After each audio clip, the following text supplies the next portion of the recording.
New committee member Shanika Ponpitkoon. Here. And Cynthia Powell, I'm here, and Scott Schoen. Here. Next, we'll take the roll for our organizational representatives. From the American Academy of Family Physicians, Robert Ostrander. Present. From the American Academy of Pediatrics, Deborah Friedenberg. From the American College of Medical Genetics and Genomics, Maximilian Munke. Yeah. From the American College of Obstetricians and Gynecologists, Stephen Ralston. Good morning, I'm here. From the Association of Maternal and Child Health Programs, Sabra Ankner. Here. From the Association of Public Health Laboratories, Susan Tanksley. I'm here. Is there anyone from the Association of State and Territorial Health Officials present today? We will have a new representative from them, hopefully by the next meeting. We will not have Shakira Henderson from the A1 group joining us today. And I'm sorry, did I miss someone? Hi, this is Debbie Friedenberg. Okay, hi Deb, thank you. And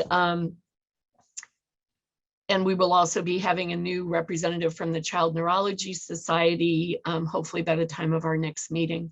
From the Department of Defense, Jacob Hogue. Here. From Genetic Alliance, Natasha Bonham. Here. From the March of Dimes, Siobhan Dolan. Here. From the National Society of Genetic Counselors, Kate Walsh-Vockley. Here. And from the Society for Inherited Metabolic Disorders, Gerard Berry.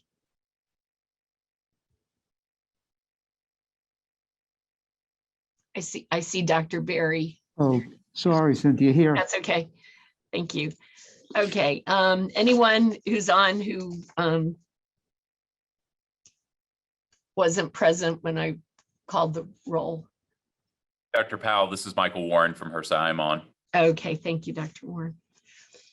All right. I'm now going to turn things over to our designated federal official, Mia Morrison. Thank you, Dr. Powell. I will now go over a few standard reminders for the committee. As the committee, we are advisory to the Secretary of Health and Human Services, not the Congress. For anyone associated with the committee or due to your membership on the committee, if you receive inquiries about the ACHDNC, please let Dr. Powell and I know prior to committing to the interview or presentation. I also must remind committee members that you must recuse yourself from participation in all particular matters likely to affect the financial interest of any organization with which you serve as an officer, director, trustee, or general partner, unless you are also an employee of the organization or unless you have received a waiver from HHS authorizing you to participate.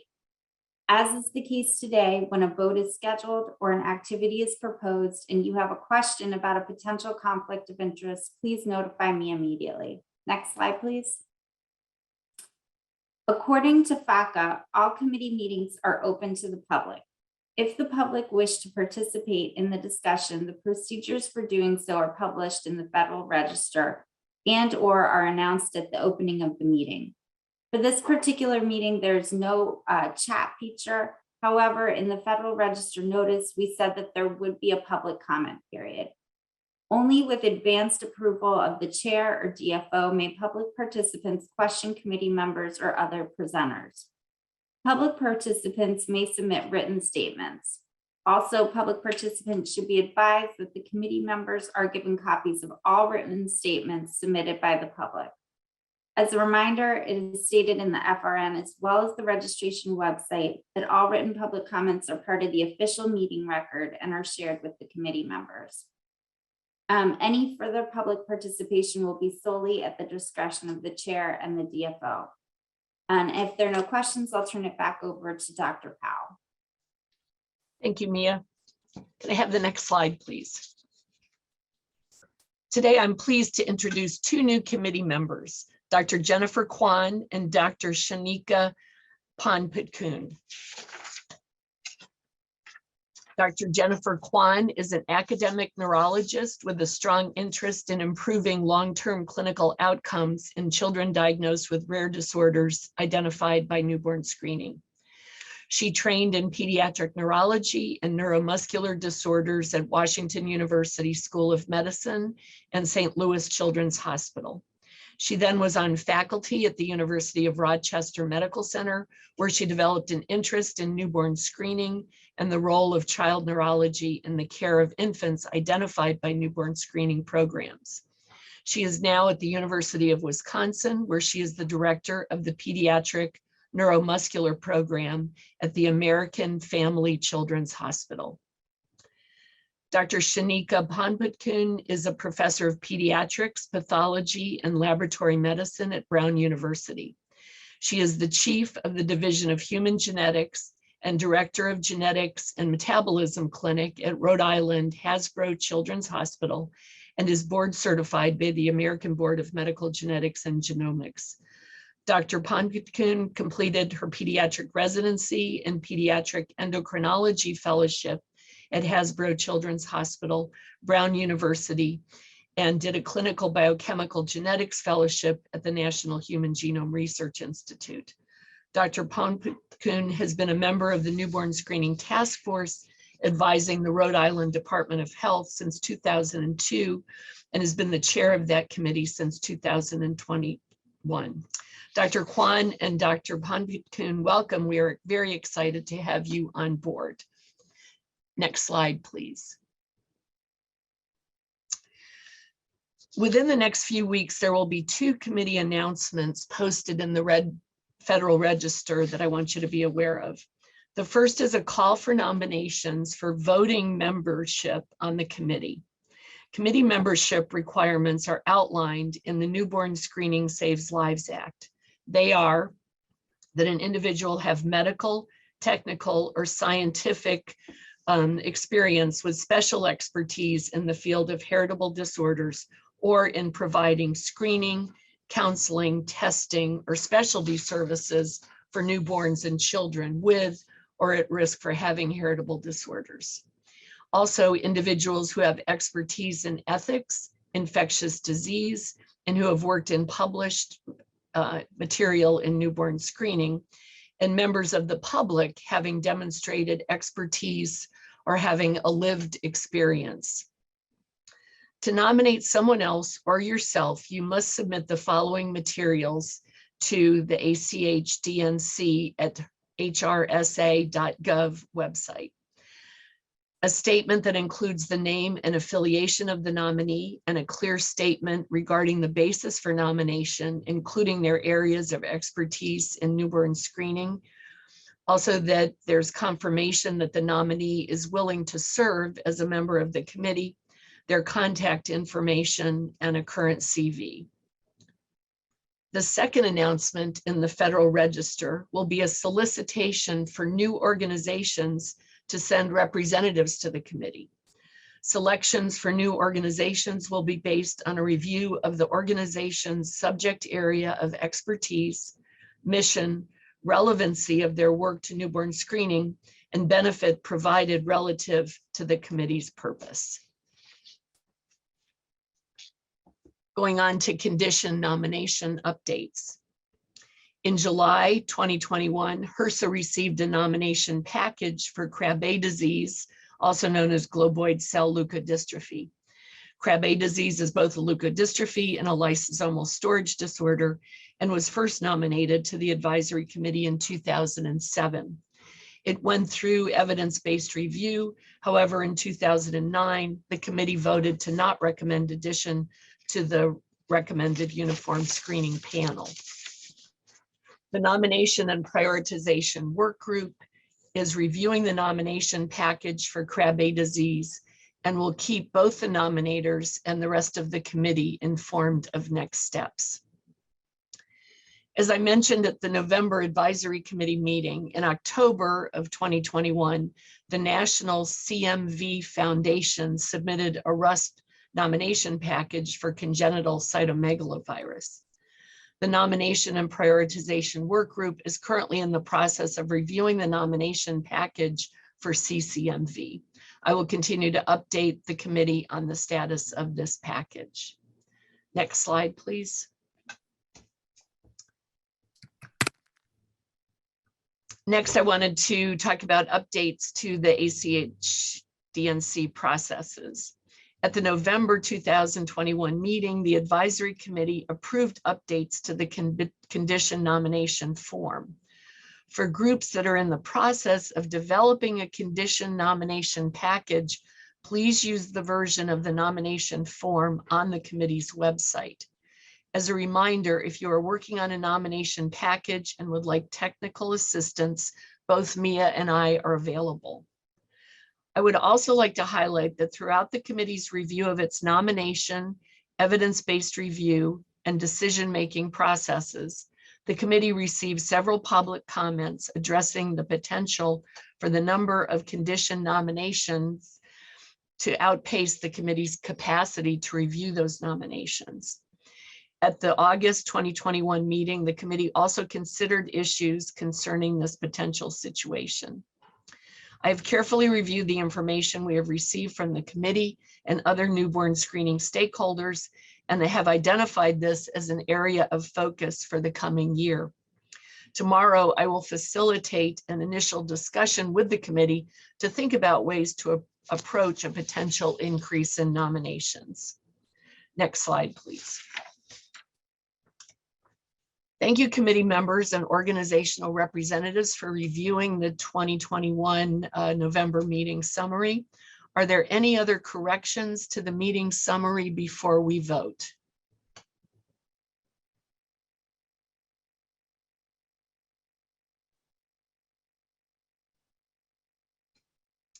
Is there a motion to vote on whether or not to approve the November 2021 ACHDNC meeting summary? This is Kyle Brothers. I so move. Thank you. Is there a second? This is Sean Sean. McCandless. Oh, go ahead, Sean. Sean McCandless, I second. You could have the next one, Scott. Thank you. Is there any discussion of the motion?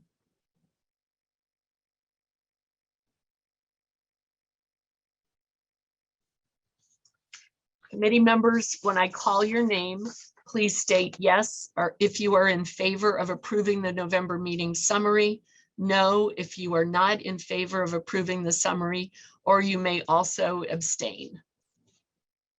And we won't ask our new committee members to vote on the minutes, I believe. Is that correct, Mia? That's correct. They may abstain from the vote. All right. Thank you. All right. First, Kyle Brothers, Yes. Carla Cuthbert. Yes. Jane DeLuca, Approve. Kelly Kelm, Approve. Jennifer Kwan, Abstain. Sean McCandless, Yes, Kamala Mistry, Melissa Parisi, Yes. Shanika Ponpatkoon, Abstain. Cynthia Powell, I vote yes, Scott Schoen, Approve. and Michael Warren. Approve.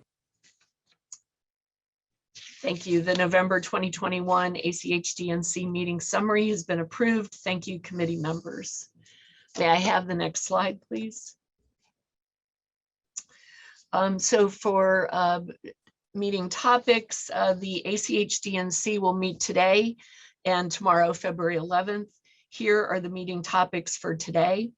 First, I will provide an overview of the committee's new consumer-friendly resources explaining the condition nomination, evidence-based review, and decision-making processes. Next, we will have the first public comment session of the meeting, where we will hear from individuals who registered to provide public comment on the committee vote on MPS 2. Oral comments will be delivered by Dr. Joseph Munzer, Avram Joseph, Kim Stevens, Dr. Barbara Burton, Amy Cherstrom,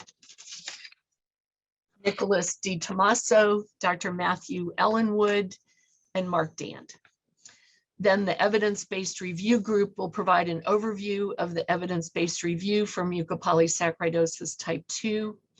Afterwards, committee liaisons to the evidence review group, Dr. Jane DeLuca and Dr. Sean McCandless, will present the committee report on newborn screening for MPS 2.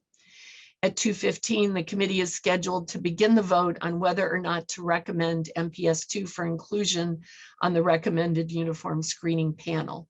We will end today at 3 p.m. Eastern Time and reconvene tomorrow morning at 10 a.m. Next slide, please. Tomorrow, February 11th, the committee will begin with the phase 2 evidence-based review update on guanidino acetate methyltransferase deficiency, or GAMT. Then I will facilitate an initial discussion on the ACHDNC condition review capacity. This will be followed by a second public comment period where we will hear from Megan Pesch on the nomination of congenital CMV to the RUSP, Heidi Wallace on the nomination of GAMT deficiency to the RUSP, Dylan Simon from the Every Life Foundation for Rare Diseases, Beth Vanoy from Minutes Matter, MCAD, Mina Scavina from Parent Project Muscular Dystrophy. Our final session of the meeting will be a presentation on health equity in newborn screening. We will aim to adjourn the meeting at approximately 1:30 p.m. Eastern Time. I'm now going to turn things back over to Mia. Thank you. Next slide, please. Members of the public, audio will come through your computer speakers. So please make sure to have your computer speakers turned on. If you can't access the audio through your computer, you may dial into the meeting using the telephone number in the email with your Zoom link. As I mentioned previously, this meeting will not have an all attendee chat feature, but we do have a public comment period scheduled later today. Committee members and organizational representatives, audio will come from your computer speakers and you will be able to speak using your microphone. If you can't access the audio or microphone through your computer, you may dial into the meeting using the telephone number in the email with your user-specific Zoom link. Please remember to speak clearly and state your first and last name to ensure proper recording for the committee transcript and minutes. The chair will call on committee members and then organizational representatives. In order to better facilitate the discussion, we remind you to use the raise hand feature when you would like to make a comment or ask a question. Simply click on the participant icon and choose raise hand. And note that depending on your device or operating system, this icon may be in a different location. To troubleshoot, please consult the webinar instruction page in your briefing book. Next slide, please.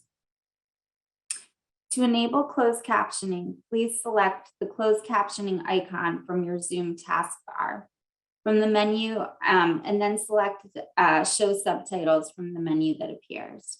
Thank you. Thank you, Mia. Have the next slide when we can get those up.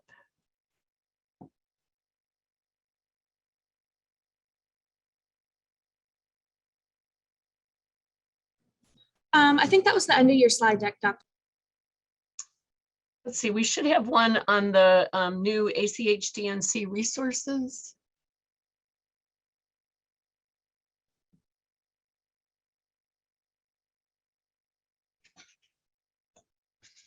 Oh, yep, I'll get that up. Just one moment.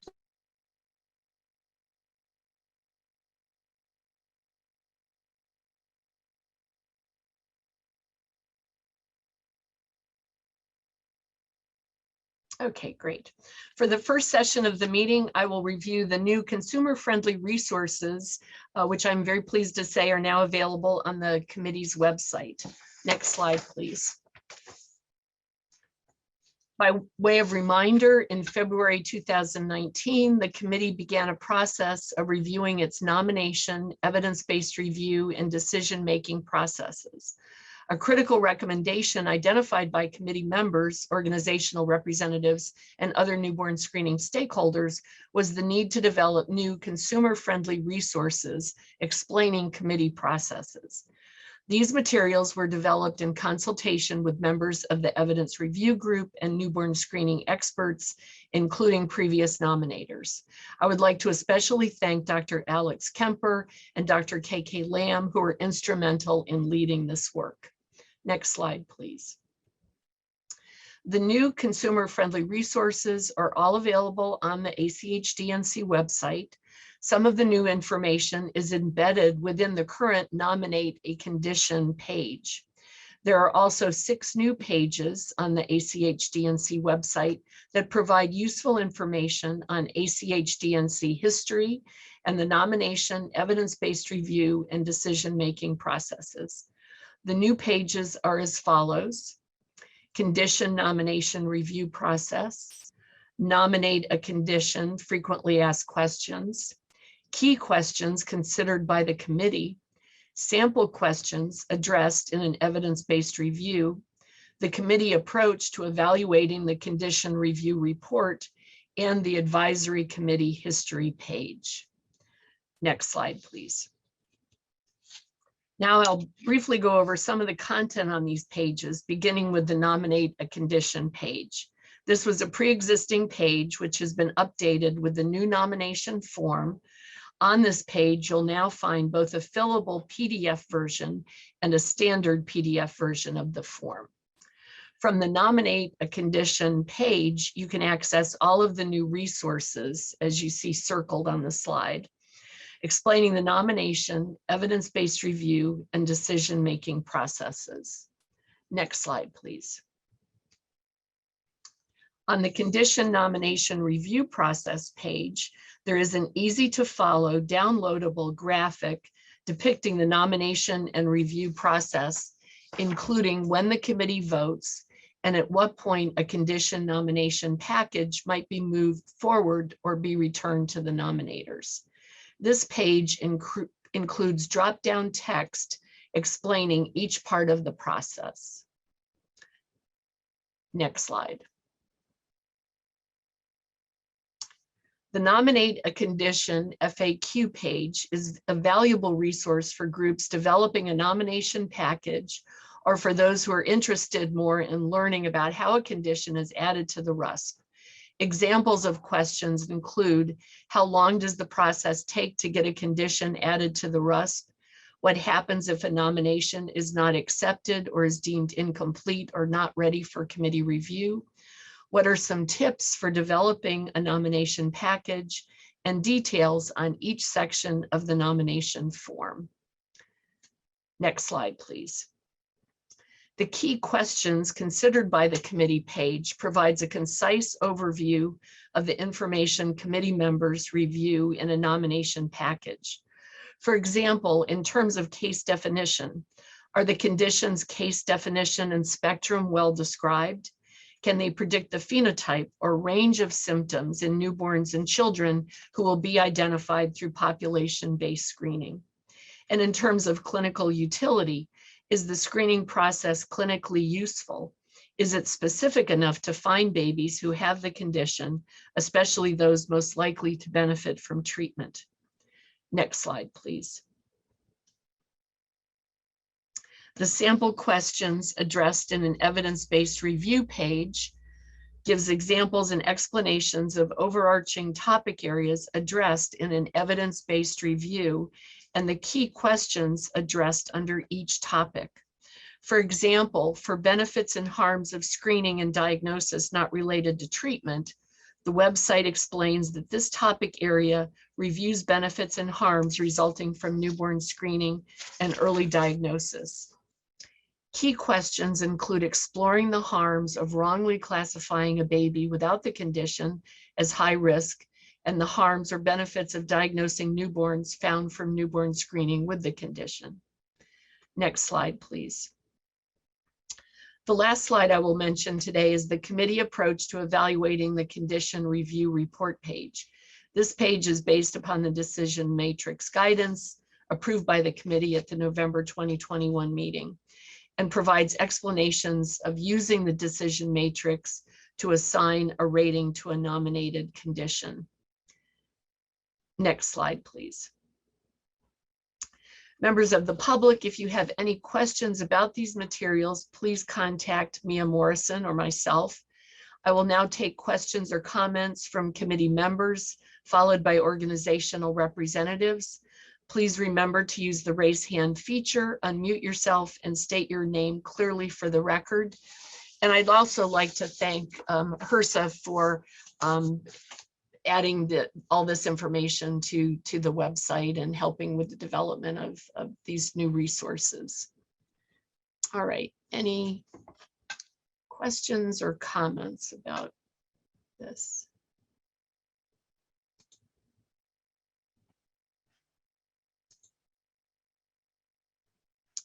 Jennifer Kwan. So in Wisconsin, we have a similar application process for new disorders, and they do take seriously the question of what are, I think it's easy for advocacy groups and disease families who have suffered from a disease to forget that newborn screening affects a much wider pool and to somehow dismiss the potential harms of false positives or just the uncertainty that comes with the early screening process. So, and I just realized as a new member, I already forgot to introduce myself. So I'm Jennifer Guan. And so I just appreciate that that was one of the questions that you put in the harms section. I think that's really helpful. And I think it would be nice to really gather, you know, I don't know how much work the committee does in terms of pooling some of these responses over time from applications that they receive, but I think it's interesting to see what people think of as harms to the greater community. Yes. I know that there are people out there who are trying to do research in this area, but as you said, it's often very difficult to gather that information. Any other questions or comments?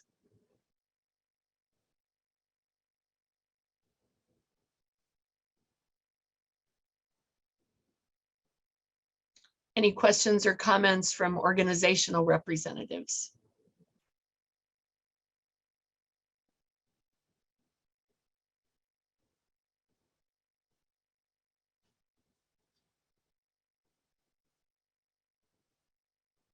All right. Thank you again, everyone who helped with the development of this information. And as I said, you know, if you have any comments or ideas, please contact me or Mia Morrison. All right, let's see, we'll go to our public comment.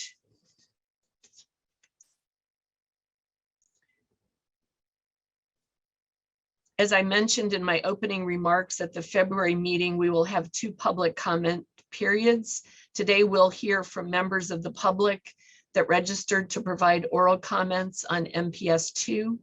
We also received 5 written versions of the oral testimony that we will hear today and a letter of support for recommending MPS 2 to the RUSP, which included hundreds of signatures. And the committee members received these documents in advance of the meeting.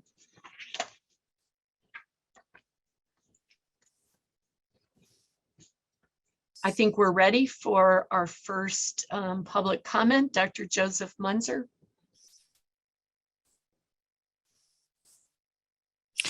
Good morning. Thank you, Dr. Powell, for the introduction and allowing me to speak. I'm a pediatric biochemical geneticist. I'm a professor of pediatrics and genetics at the Bryson Distinguished Professor in Pediatric Genetics at the University of North Carolina at Chapel Hill. I am trained as a pediatric biochemical geneticist and have greater than 35 years of experience in the diagnosis, management, and treatment of patients with mucopolysaccharidosis. In my career, I've cared for more than 150 patients with Hunter syndrome or MPS II. I strongly support the addition of the MPS II to the RUS for the following reasons. MPS II is a rare progressive lysosomal storage disorder due to deficiency of the enzyme ironate 2 sulfatase, resulting in multi-system somatic involvement and a range of clinical severity from cognitive impairment to normal intellect, with premature death, unfortunately, in most patients. Onset of clinical symptoms typically occur between 1 to 2 years of age, but diagnosis is delayed until 2 to 4 years of age or later in severe patients, and sometimes even later in attenuated patients.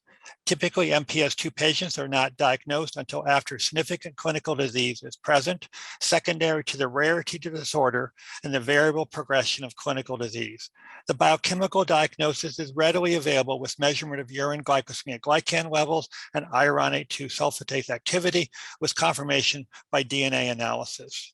Treatment is currently available in the form of weekly IV enzyme replacement therapy with idursulfase that is beneficial in preventing disease progression, but does not reverse clinical disease. My clinical experience and the literature supports the concept that much of the clinical disease is more irreversible than we initially appreciated. The valvular heart disease is a good example. The progressive storage of glycosaminoglycan glycans in heart valves result in fibrosis, which will not respond to ERT and more likely to progress. It's important to acknowledge that current IV ERT treatment with idursulfase does not directly impact the brain disease since the enzyme does not cross the blood-brain barrier in any significant amounts. However, somatic disease is present in all MPS II patients, and IV ERT can improve the outcome since both airway and cardiac disease are major causes of death for individuals with MPS II. A major consideration for adding a disorder to the RUS is the need to demonstrate that early intervention is beneficial and that waiting to start treatment until a clinical diagnosis is made is detrimental. It's important to note that except for sibling studies, the lack of newborn screening for MPS II makes it very difficult to demonstrate that early intervention is beneficial because of the rarity of the disorder and the significant irreversible disease in patients when diagnosed late. My clinical experience with multiple pairs or trios of MPS II siblings have been that the younger an MPS patient is started in ERT, the better the outcome. The MPS II clinical diagnosis typically only occurs when significant clinical features are present, such as coarse facial features, restricted joint range of motion, and or noisy breathing. When treatment is started before the onset of significant disease in a younger MPS II sibling, typically less than 1 year of age, the outcome is dramatically different, with the younger, earlier treated sibling appearing like a normal, unaffected child when at the same age that the older sibling was diagnosed with MPS II. Even in the severe and neuronopathic phenotype, the younger treated sibling shows better early developmental progress, most likely secondary to improved somatic disease and overall better health. My clinical experience on the early benefits of treatment for MPS II also have been dramatically shown by presentations this week at the World Symposium, a lysosomal storage disorder meeting currently being held in San Diego. In earlier results using brain-directed therapies for MPS II, either intrathecal gene therapy or IV-administered enzyme modified to cross the blood-brain barrier, the youngest treated patients, typically less than 1 to 2 years of age, have consistently the best outcomes. In summary, newborn screening is needed for MPS II to improve their quality of life and outcomes for the following reasons. 1, MPS II is a rare disorder and not typically diagnosed until significant somatic disease occurs between 2 and 4 years of age. 2, an improved treatment is available that can prevent somatic disease progression, but cannot reverse clinical disease. And 3, sibling studies strongly support that early intervention prior to onset of significant clinical disease dramatically improves outcome. Based on the evidence presented to the committee and my clinical experiences, I strongly support the addition of MPS II to the RUS. Thank you for your attention. Thank you, Dr. Munzer. We'll next hear from Avram Joseph.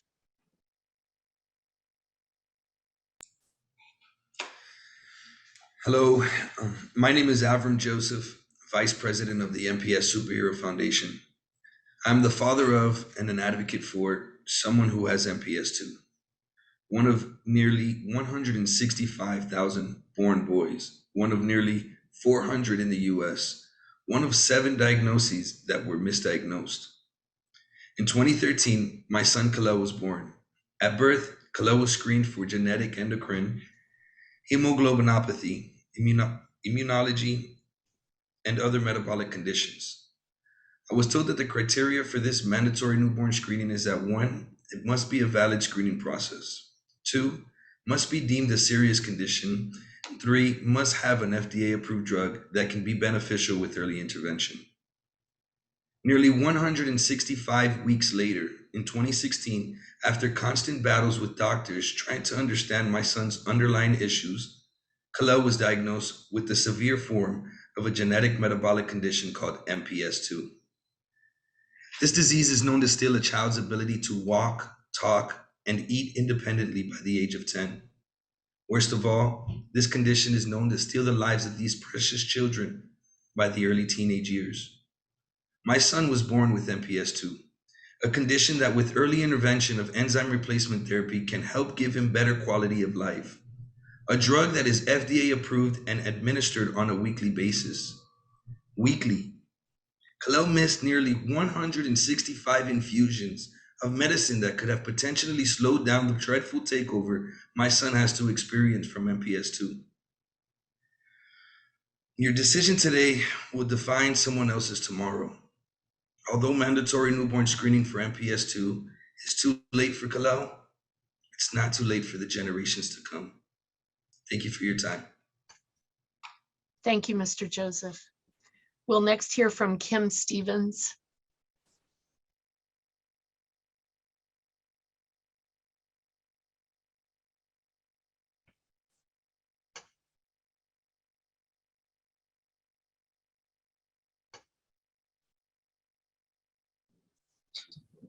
There's a slight issue. I'm promoting her to panelist now, so she should be able to talk.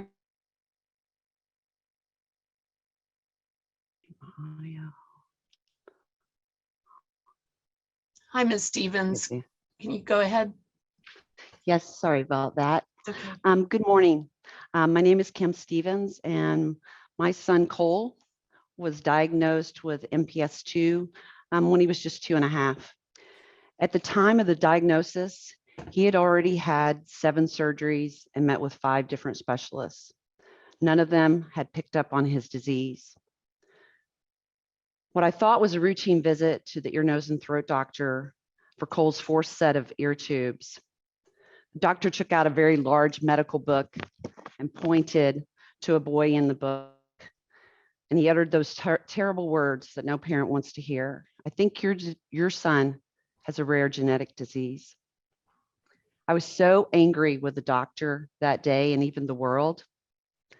But as I look back, with 9 years of perspective, I realized that was the most important day in Cole's life. We knew what we were facing, and some quick research showed that there was an enzyme replacement therapy to halt the progression of the disease. Cole had a very late diagnosis, and a lot of damage had already been done to his body before he could start treatment. But today he's still running around, playing and eating normally.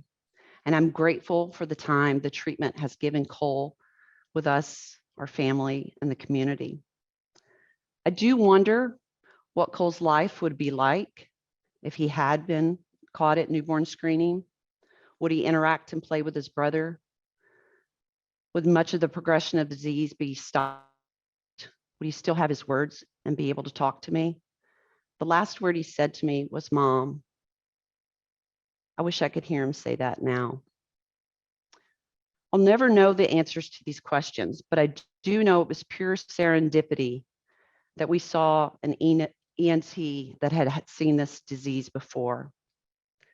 Thankfully, he recognized the disease in Cole, and Cole got treatment at 2.5. I know others aren't so lucky. They go on a longer diagnosis journey. And my hope for the future is that boys can be diagnosed at birth and then they can immediately seek treatment before the damage starts. We know this damage for the most part is irreversible, but imagine treating boys so early that we never see a symptom of the disease. That's when we will truly see a cure. You have the power to help us today. Thank you for your consideration. Thank you, Ms. Stevens. We'll next hear from Dr. Barbara Burton. Cynthia's muted. There we go. Oh, is she? No, you're good, Mom. You're good. You're loud. Oh, good morning. Thank you, Chairman Powell and committee members, for giving me the opportunity to address the committee this morning. I'm a professor of pediatrics at Northwestern University and have been a practicing clinical and biochemical geneticist for over 40 years. I would like to express my strong support for the addition of MPS II to the recommended screening panel. This morning, I'd like to focus my comments on the benefits I've observed through pre-symptomatic treatment of patients with MPS II with enzyme replacement therapy. Since 2006, when ERT became available, I've treated 7 sibling pairs in which the older brother was diagnosed clinically with MPS II, leading to the diagnosis in the younger sibling, either at the same time or after a subsequent birth. In every one of these sibling pairs, it was clear after several years of treatment that the burden of disease was significantly less in the younger sibling, treated at an earlier age. In 3 of these sibling pairs, treatment in the younger sibling was started within the first 3 months of life. And now at the ages of 3, 4, and 10 years, essentially all somatic disease has been prevented. None of these younger siblings have required any of the surgical procedures, such as ear tubes, tonsillectomy, adenoidectomy, or spinal cord decompression that have been required in their older brothers. And none have any evidence of cardiac disease or joint restriction. None have coarse facial features. They are essentially physically indistinguishable from normal, healthy children. Although all 3 of these sibling pairs have the severe or neuronopathic phenotype, all of the younger siblings have shown better developmental progress at each age as compared to their older brothers, likely the result of improved general health and the reduced burden of disease. As another example of the benefits of pre-symptomatic treatment, I also had the opportunity to care for 2 adult men with attenuated MPS II who were cousins and both in their late 20s when ERT became available. While they both received ERT, most of their disease manifestations were irreversible. One already had a tracheostomy and a cardiac pacemaker and died at the age of 40 of respiratory failure. His cousin succumbed to the disease at the age of 36 years from postoperative complications following aortic valve replacement surgery, which was necessitated due to critical aortic stenosis. A younger cousin of these 2 men was diagnosed shortly after birth in 2006 because of the family history and started on ERT a few months later when it became commercially available. I've cared for him throughout this time. He's now 15 years of age and is a healthy, normal appearing young man of normal stature, normal height, normal physical exam. He has no evidence of cardiac disease, has normal pulmonary function studies, normal endurance, and to most observers would appear to be a perfectly healthy, normal teenager. He's a great student and he's a high school football player. I have no doubt that his future will be entirely different than that of his other affected family members.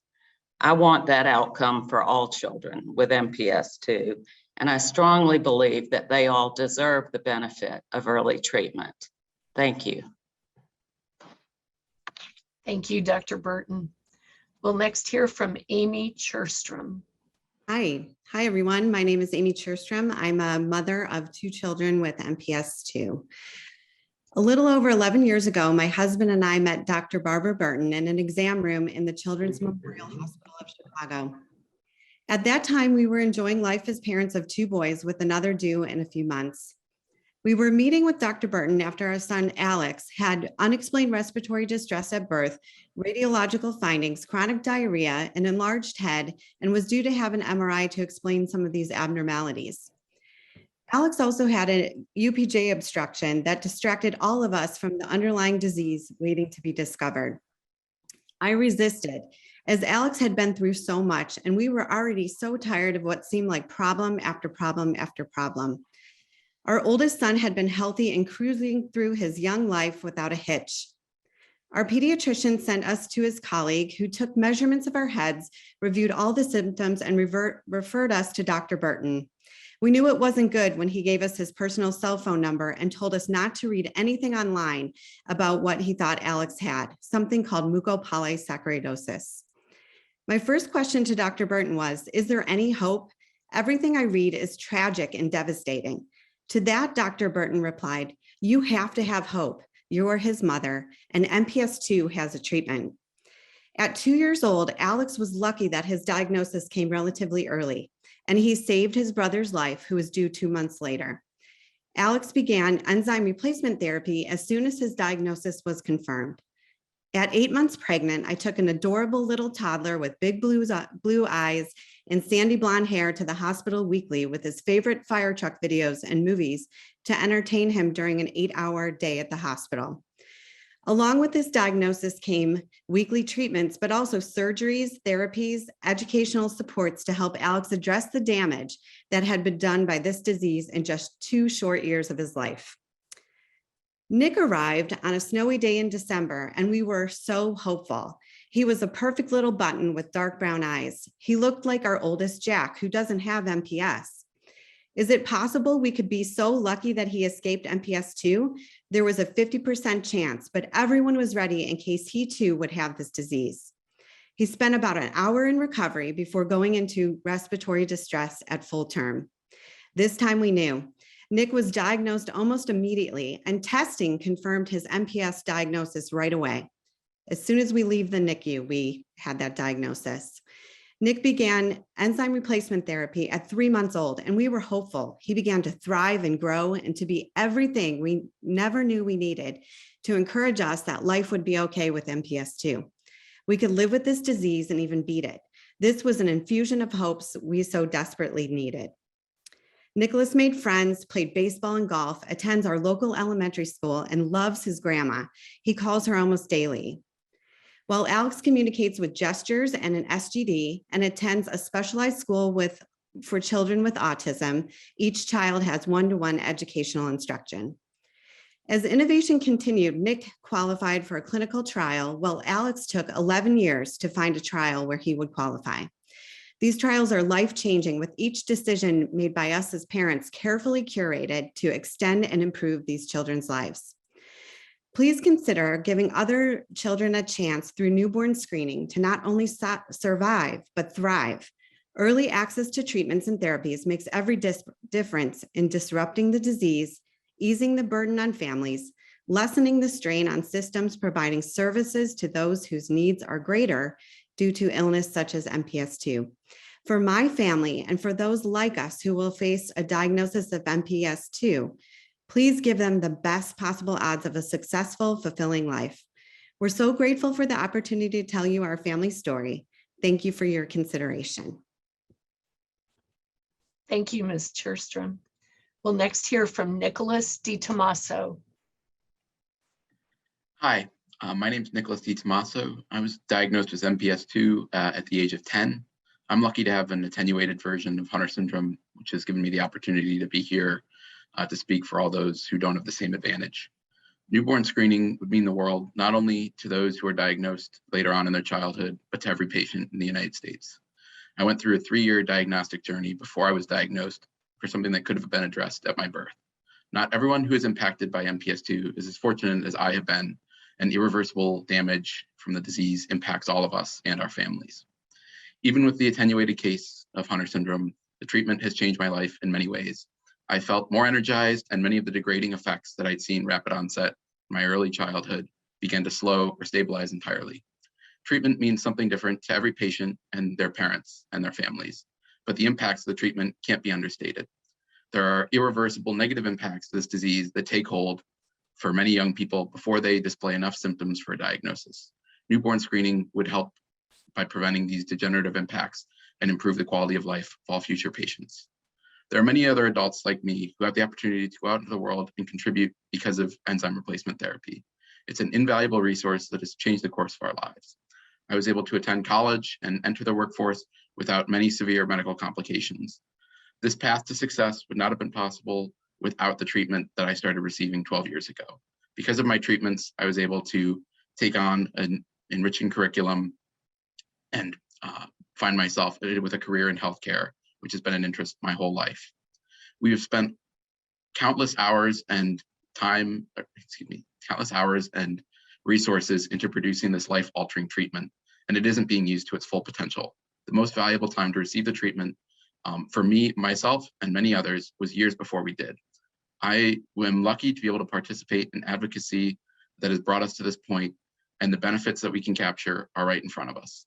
The resources that go into the diagnostic journey for myself and many other MPS II patients could be freed up with access to newborn screening. We've come so far in the past 15 years when it comes to diagnosing and treating MPS II, and now we can put that diagnosis and treatment squarely in the hands of the next generation of patients. I want you all to take away that I am but one person impacted by MPS II, and there are hundreds of other individuals out there, not only patients, but mothers, fathers, brothers, and sisters who don't have a chance to be here today. An early diagnosis would not only improve the lives of the children with these conditions, but of all the people who they share their lives with. I've met numerous amazing people with their own MPS II stories, and I hope that we can realize what a great opportunity we have in front of us. Thank you. Thank you, Mr. DiTomaso. Our next speaker will be Dr. Matthew Ellenwood. My name is Dr. Matthew Ellenwood, and I am Chief Scientific Officer at the National MPS Society. I have been active in MPS research and in the Society for over 2 decades. I'm honored to speak to you today, as I am honored to be the co-nominator of MPS II for inclusion on the RUSP and to have served on the TEP reviewing this nomination. Early on in my career, I met for the first time a senior scholar well known to the MPS clinical research and patient communities. He had a refrain that he used to open virtually every talk he gave. It was that our mission was to develop technology to drive the discovery of both an effective therapy and a means of early diagnosis. Through the concerted efforts of industry and the biomedical, public health, and clinical research communities, we have made the needed progress to fully accomplishing these goals. The most important key now needed to unlock the full benefits to MPS children can only be provided by this committee today. Indeed, yours is as critical a decision as it will be momentous to future MPS children. And I urge the committee to accept this nomination and to forward your recommendation to the Secretary of Health and Human Services to add testing for MPS II to the recommended uniform screening panel. I could further detail today the sophistication, flexibility, availability, economy, and accuracy of our first and second tier testing modalities, as well as the benefits of current treatment regimens and those that are on the horizon, including those that have the capacity to fundamentally change the outlook for neuropathic forms of Hunter syndrome, such as the 2 CNS treating therapies approved in Japan and the 2 currently in clinical trial, or the gene therapies and combined gene therapies and autologous stem cell transplant therapies that are poised to initiate clinical trials. However, in addition to my role as the chief advocate for science at the Society, I am equally an advocate for all patients living with MPS and ML disorders and their families. You have heard from persons with MPS II and their families on the potential impact your decision today will have. But I wanted to spend a moment to detail just how committed our society and its allied communities are to supporting all of the newly diagnosed MPS II infants who will benefit from your approval of this nomination today. The community that has been developed around these diseases over nearly 5 decades is standing ready to help ensure that patients are well treated and well supported after their diagnosis. As an example of the size and engagement of our community, I'd like to provide you with a highlight. Among the submitted written comments in support of this nomination is a letter the Society wrote. 2.5 days before written comments were due, we solicited co-signers of this statement of support of the nomination. I think we would have been happy with 200 signatures. It became very clear after we had 200 signatures in under an hour of putting out our request that we were going to garner many more. The total number as I finished my draft of these comments was at approximately 3,050 co-signers. This includes individuals from virtually every state in the nation and those affected with these diseases, their families and extended families, friends, community members, researchers, industry partners, clinicians, and members of the allied health professions, all urging you to accept this nomination. The Society stands ready to put all our resources possible toward the successful rollout of this newborn screening initiative. The Society's experience with Pathways, our newly diagnosed outreach program, with its dedicated staff member, mean that we are ready to provide in-person social support and outreach to newly diagnosed families. In addition, there is an extraordinary community of support, not just from the Society, but from the wider communities of families and from our allied MPS II organizations. All are committed to support newly diagnosed families to ensure they understand all the nuances necessary to optimize the health of their newborn MPS II children. Finally, as I conclude my comments, I want to put forward a very simple and I think accurate proposition. A child born with MPS II deserves to have this diagnosis at birth. There is simply no reason not to do this. The fundamental basis of therapy for MPS disorders is grounded on prevention of clinical signs, not their reversal. Waiting until clinical diagnosis is apparent is waiting too long. Irreversible damage will be done while we wait for clinical signs to present themselves. Approving this nomination is also an issue of equity. We have become mindful in recent years of the disparities of equity in this country around healthcare and access to it. Instituting newborn screening for MPS II ensures that every child born in a state where newborn screening includes MPS II has all of the opportunities to lead as normal and healthy a life as possible. As I close my remarks, I'd like to express my admiration of all the professionals and dedicated staff who've been part of this submission and its evaluation. They have delved into a great deal of material, data, minutia, and produced an excellent review of the evidence available for this rare disorder. But in the last analysis, I urge you to consider your decision today as a matter of whether an MPS II child born in the future will have all the benefits they deserve and that we can provide. Thank you for your time, and thank you for considering my remarks. Thank you, Dr. Ellenwood. We'll next hear from Mark Dant.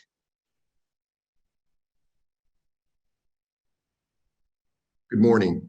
My name is Mark Dant. I'm the board chair of the Washington, D.C. based Every Life Foundation for Rare Diseases. I'm also an MPS parent, as my son Ryan has MPS I.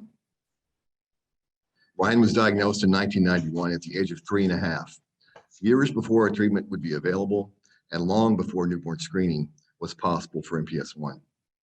Thanks to the partnership between patients, science, physicians, industry, and our government, Ryan is now the longest treated person in the world on MPS I's ERT. His first infusion was exactly 24 years ago this Sunday. Thank you also to this committee.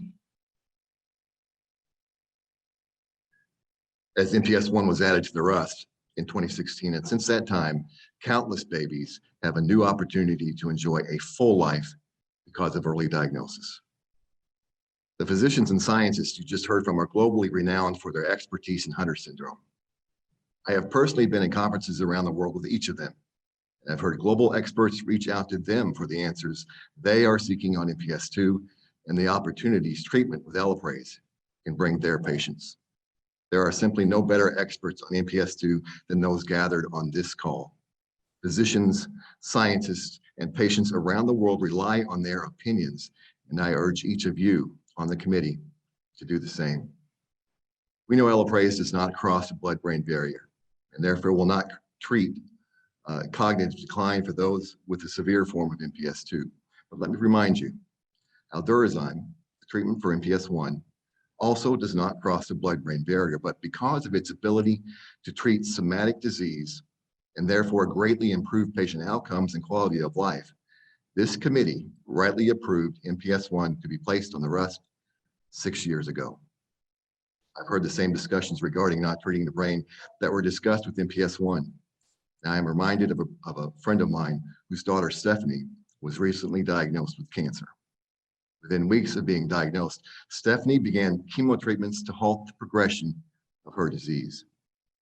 We do not base diagnosis and treatment for pediatric cancers on the cognitive abilities of the afflicted. Why then would we allow babies born with MPS II to continue on a long diagnostic odyssey before being treated, when through newborn screening, we can successfully diagnose and treat the baby before damage occurs? As in all the examples given here today, just Hunter boys may take several years to exhibit signs of their disease. Attenuated Hunter boys, just like children with attenuated MPS I, may take even longer to present. Yet the damage their bodies are enduring throughout those years on the diagnostic odyssey continues, and many of those changes will be lifelong and not reversible. Hunter disease progresses from birth. In 2006, the FDA approved a life-saving ERT for MPS II that prevents the relentless damage of this disease. Allow us to bring this therapy to the babies who so desperately need it so they may live the life they deserve. In closing, this past July, my wife and I had the opportunity to watch our son, Ryan, get married to a wonderful third-grade teacher in Dallas, Texas. That dream was brought to them and us by the partnerships I mentioned earlier. The week before Ryan's wedding, I received a call from a new mom in Southern California whose infant son, Luca, had just been diagnosed with MPS I through your gift of newborn screening. She said, she and I spoke about the importance of relying on Luca's physicians and the miracle of enzyme replacement therapy. But we also spoke about my son, Ryan's journey.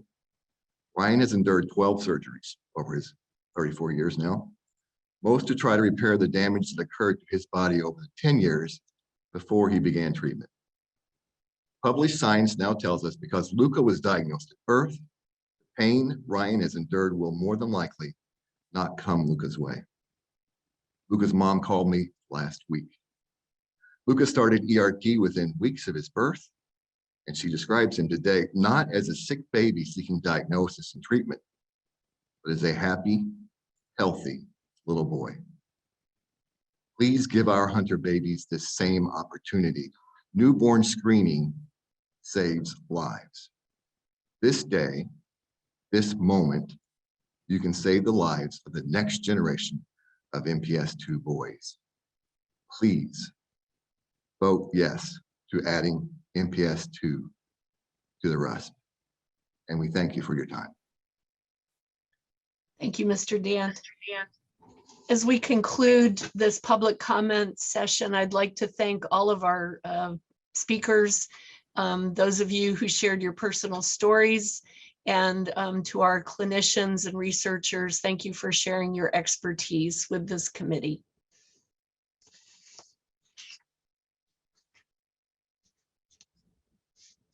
We'll now move on. At the 2021 May meeting, the committee voted to move MPS II to a full evidence-based review. We received updates on the evidence-based review at the August and November 2021 meetings. Later this afternoon, the committee is scheduled to vote on whether or not to recommend MPS 2 for inclusion on the RUSP. However, first, the committee will hear 3 presentations from members of the external evidence-based review group on the evidence-based review for MPS 2. After the ERG presentations, Dr. Jane DeLuca and Dr. Sean McCandless will give the committee report on MPS 2, followed by discussion and a committee vote. Committee members, while you consider the evidence presented today, use the decision matrix as a deliberation tool. For reference, the decision matrix and the decision matrix guidance were included in the briefing book. First, assess the magnitude of net benefit, and that is all benefits minus any harms from newborn screening, and then consider the certainty about the evidence. Next, we'll hear about readiness and feasibility from a state public health program perspective. Now I'd like to introduce the members of the ERG who will present to this committee today, starting with Dr. Alex Kemper, lead of the ERG. Dr. Alex Kemper is the Division Chief of Primary Care Pediatrics at Nationwide Children's Hospital and Professor of Pediatrics at The Ohio State University College of Medicine. Dr. Kemper completed his pediatric residency training at Duke University, followed by combined fellowship training in health services research and medical informatics with residency training in preventive medicine at the University of North Carolina. Dr. Kemper's research focuses on the delivery of preventive care services, including newborn screening. Since 2013, Dr. Kemper has also served as deputy editor of Pediatrics. Lisa Prosser is the Marilyn Fisher Blanche Research Professor of Pediatrics and Director of the Susan B. Meister Child Health Evaluation and Research Center. Dr. Prosser also holds an adjunct faculty appointment at the Harvard School of Public Health. Her research focuses on measuring the value of childhood health interventions using methods of decision sciences and economics. Current research topics include newborn screening programs, vaccination programs, and methods for valuing family spillover effects of illness. Jalili Ojodu is the Director of Newborn Screening and Genetics Program at the Association of Public Health Laboratories, or APHL. He is also the Project Director of the Newborn Screening Technical Assistance and Evaluation Programs, known as New Steps. Mr. Ojodu is responsible for providing guidance and direction for the Newborn Screening and Genetics and Public Health Program at APHL. He received his master's in public health from the George Washington University and a Bachelor of Science degree in biological science from the University of Maryland, College Park. And we'll first hear from Dr. Kemper. Thank you very much, Dr. Powell. I appreciate this opportunity to report on major findings from our evidence review. I know that members of the advisory committee have been given a copy of this report, and our presentation today is just going to highlight key aspects of that report. I will begin by discussing findings from the evidence review, and then Dr. Prosser will be talking about the public health modeling. I'll come back in just for a minute to talk about issues of cost, and then Mr. Ojodu will follow up with findings from the public health system impact assessment. As we go through, we will periodically stop and give summary of key findings, which I think will help best with keeping track of everything for the decision-making process. Next slide, please. This is a list of all the people who are involved in our evidence review group.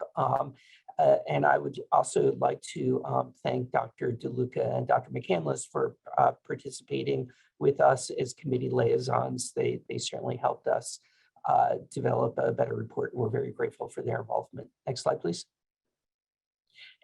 And this is a list of the technical expert panel members. The technical expert panel plays a really vital role in helping us to understand the body of literature that's out there and the nuances of the particular condition. I'll just leave this for a second and you can read the list of names.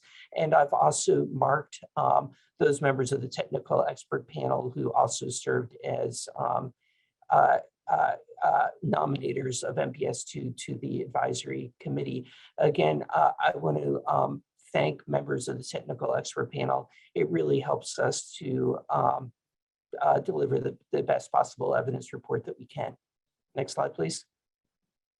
So I want to start by providing an overview of MPS 2. As you've heard earlier, it's an X-linked lysosomal storage disorder due to dysfunction of a particular enzyme, autoimmune 2 sulfatase. And that is caused by mutations in the IDS gene, which leads to accumulation of 2 glycosaminoglycans or GAGs. You'll hear me say as I go through the report, those 2 specific ones are dermatan sulfate and heparan sulfate. Next slide, please. MPS 2 has a broad range of presentation and disease course. It's typically classified as either severe or attenuated, or another set of terminologies that you hear is neuronopathic versus non-neuronopathic. In general, as I go through the presentation, I'm going to be using the severe or attenuated terms because that's the language that we saw in many of the reports that we pulled. And I'll be talking more about what the implications of these different phenotypes are as I go through. About 60% of individuals with MPS 2 have the severe phenotype. But again, it's really important to understand that there's highly variable phenotypic expression. And that's what really leads to this broad spectrum of involvement that I'll be talking about this morning. Next slide, please. So now I want to transition and talk about what we know about MPS 2 in terms of its disease course and its epidemiology. Next slide, please.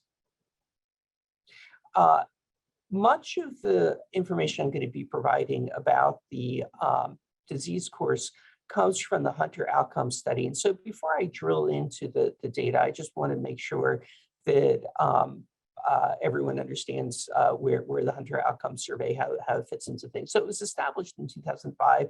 It's a voluntary registry. It now draws information from 29 countries. The Hunter outcome study itself includes patients who are untreated, who received idursulfase, which you'll hear me talking about in a bit, is the enzyme replacement therapy, or a hematopoietic stem cell transplant. That excludes patients who've received other enzyme replacement therapies or who are on in other research studies.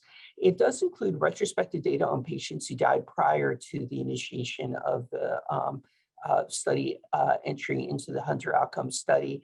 And as you look across different studies reporting findings from the Hunter outcome study, what you learn is that there are different ways of analyzing it in terms of using different subpopulations within the Hunter outcome study and using different analytic approaches. And as I talk about the Hunter outcome study, I'm going to highlight these important nuances as it plays into interpreting the evidence. Next slide, please.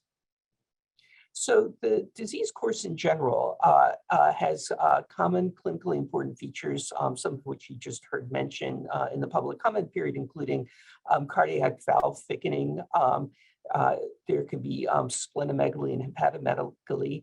There can be involvement in the respiratory tract leading to obstructive sleep apnea. That's generally associated with enlarged tonsils and adenoids, reduced pulmonary function, skeletal disease with progressive joint stiffness, and behavioral problems with cognitive impairment.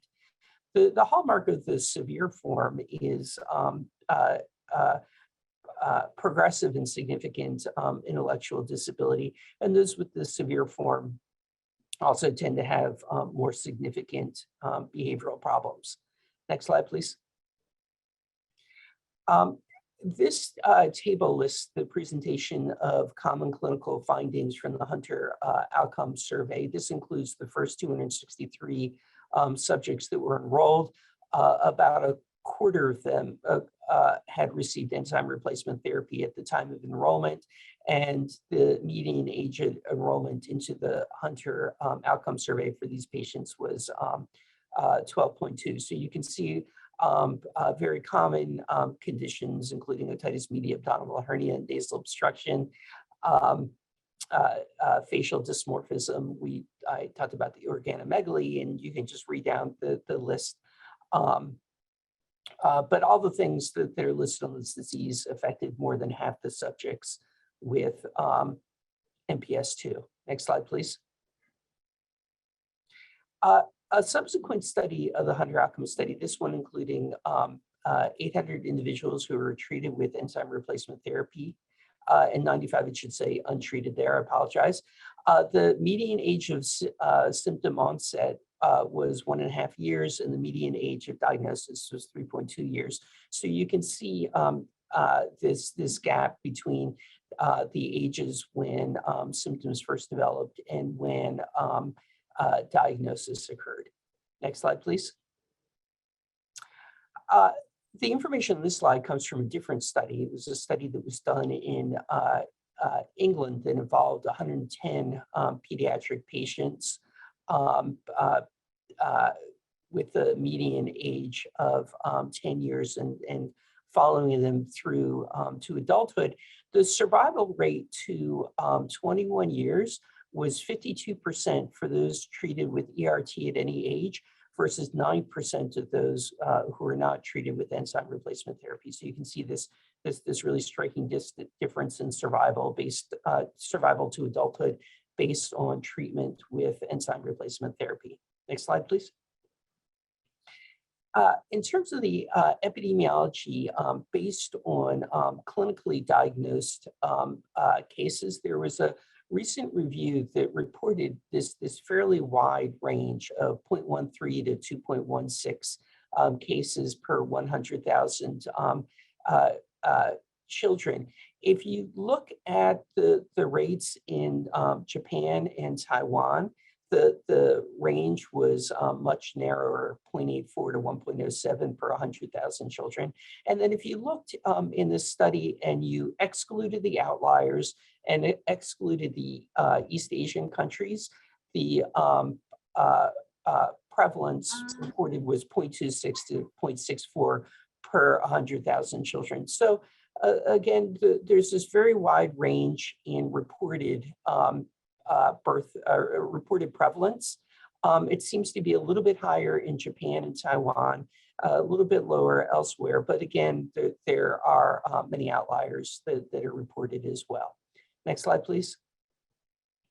Now let's talk a little bit about the process of diagnosis. Next slide, please.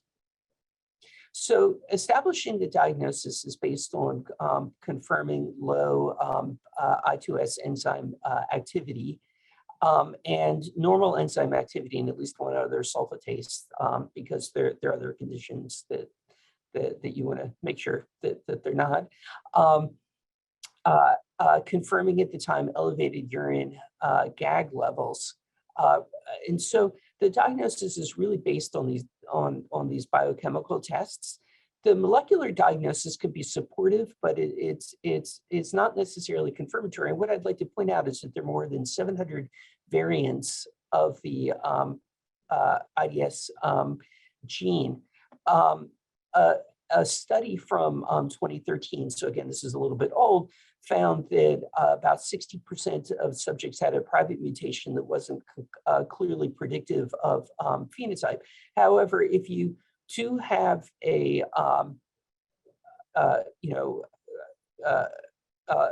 significant deletion, major rearrangements, those kinds of things, then you can predict that the infant is more likely to have the severe form.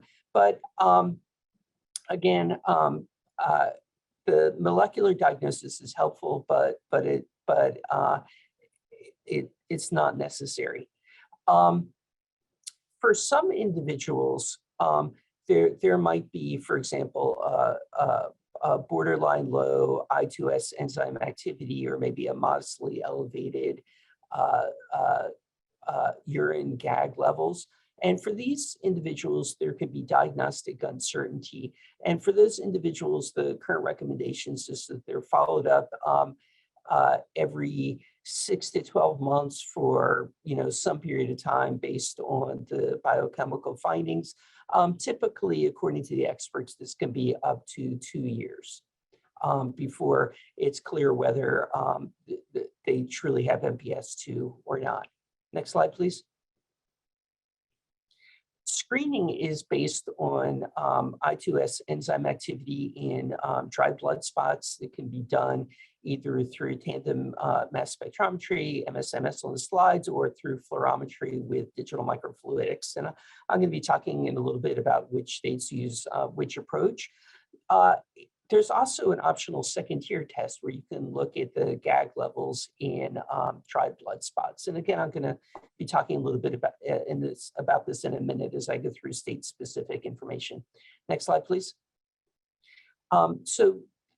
First, I'd like to highlight the screening that's going on in Illinois. They use a tandem mass spec on the dry blood spots for looking at enzyme activity. They began screening in 2017. If you look at the table between 2017 and 2021, there were about 546,000 newborns who were screened. Of those 546,000, there were 71 positive screens that ultimately led to referral to a subspecialist clinic. There were 9 confirmed to have MPS II, 43 who had biochemical pseudodeficiency, so it looked like their enzyme activity levels were low, but their GAG levels in their urine were normal and they were otherwise healthy. There were 9 who were normal. There were 5 who were lost to follow-up, and there were 5 who are still in the follow-up process. So those are individuals who have, like I said before, it's kind of the borderline concerning findings, who are still being followed on a regular basis.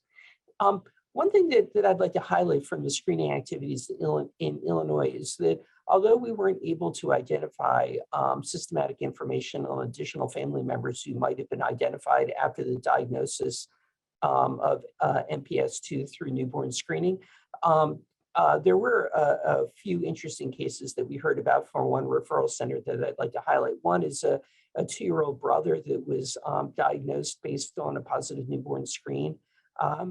There was a maternal great uncle who was diagnosed. And then there was also a maternal grandfather who had pseudodeficiency. Again, pseudodeficiency doesn't cause disease, but I do want to point out that in a sort of evaluation of families, that these other cases were identified. Next slide, please. Now I'd like to highlight the screening that's been going on in Missouri. They use digital microfluidics with fluorometry, digital microfluidics, and a second-tier test with dry blood spots, looking at GAG levels. They began their screening in 2018, and there's another report that shows a longer period of time than this table here, but I do want to focus on this table that again is not their entire screening history, but screening from January through December of 2020. This was a time period where the newborn screening program with high reliability could give me all the information on the newborns that were screened during this period of time.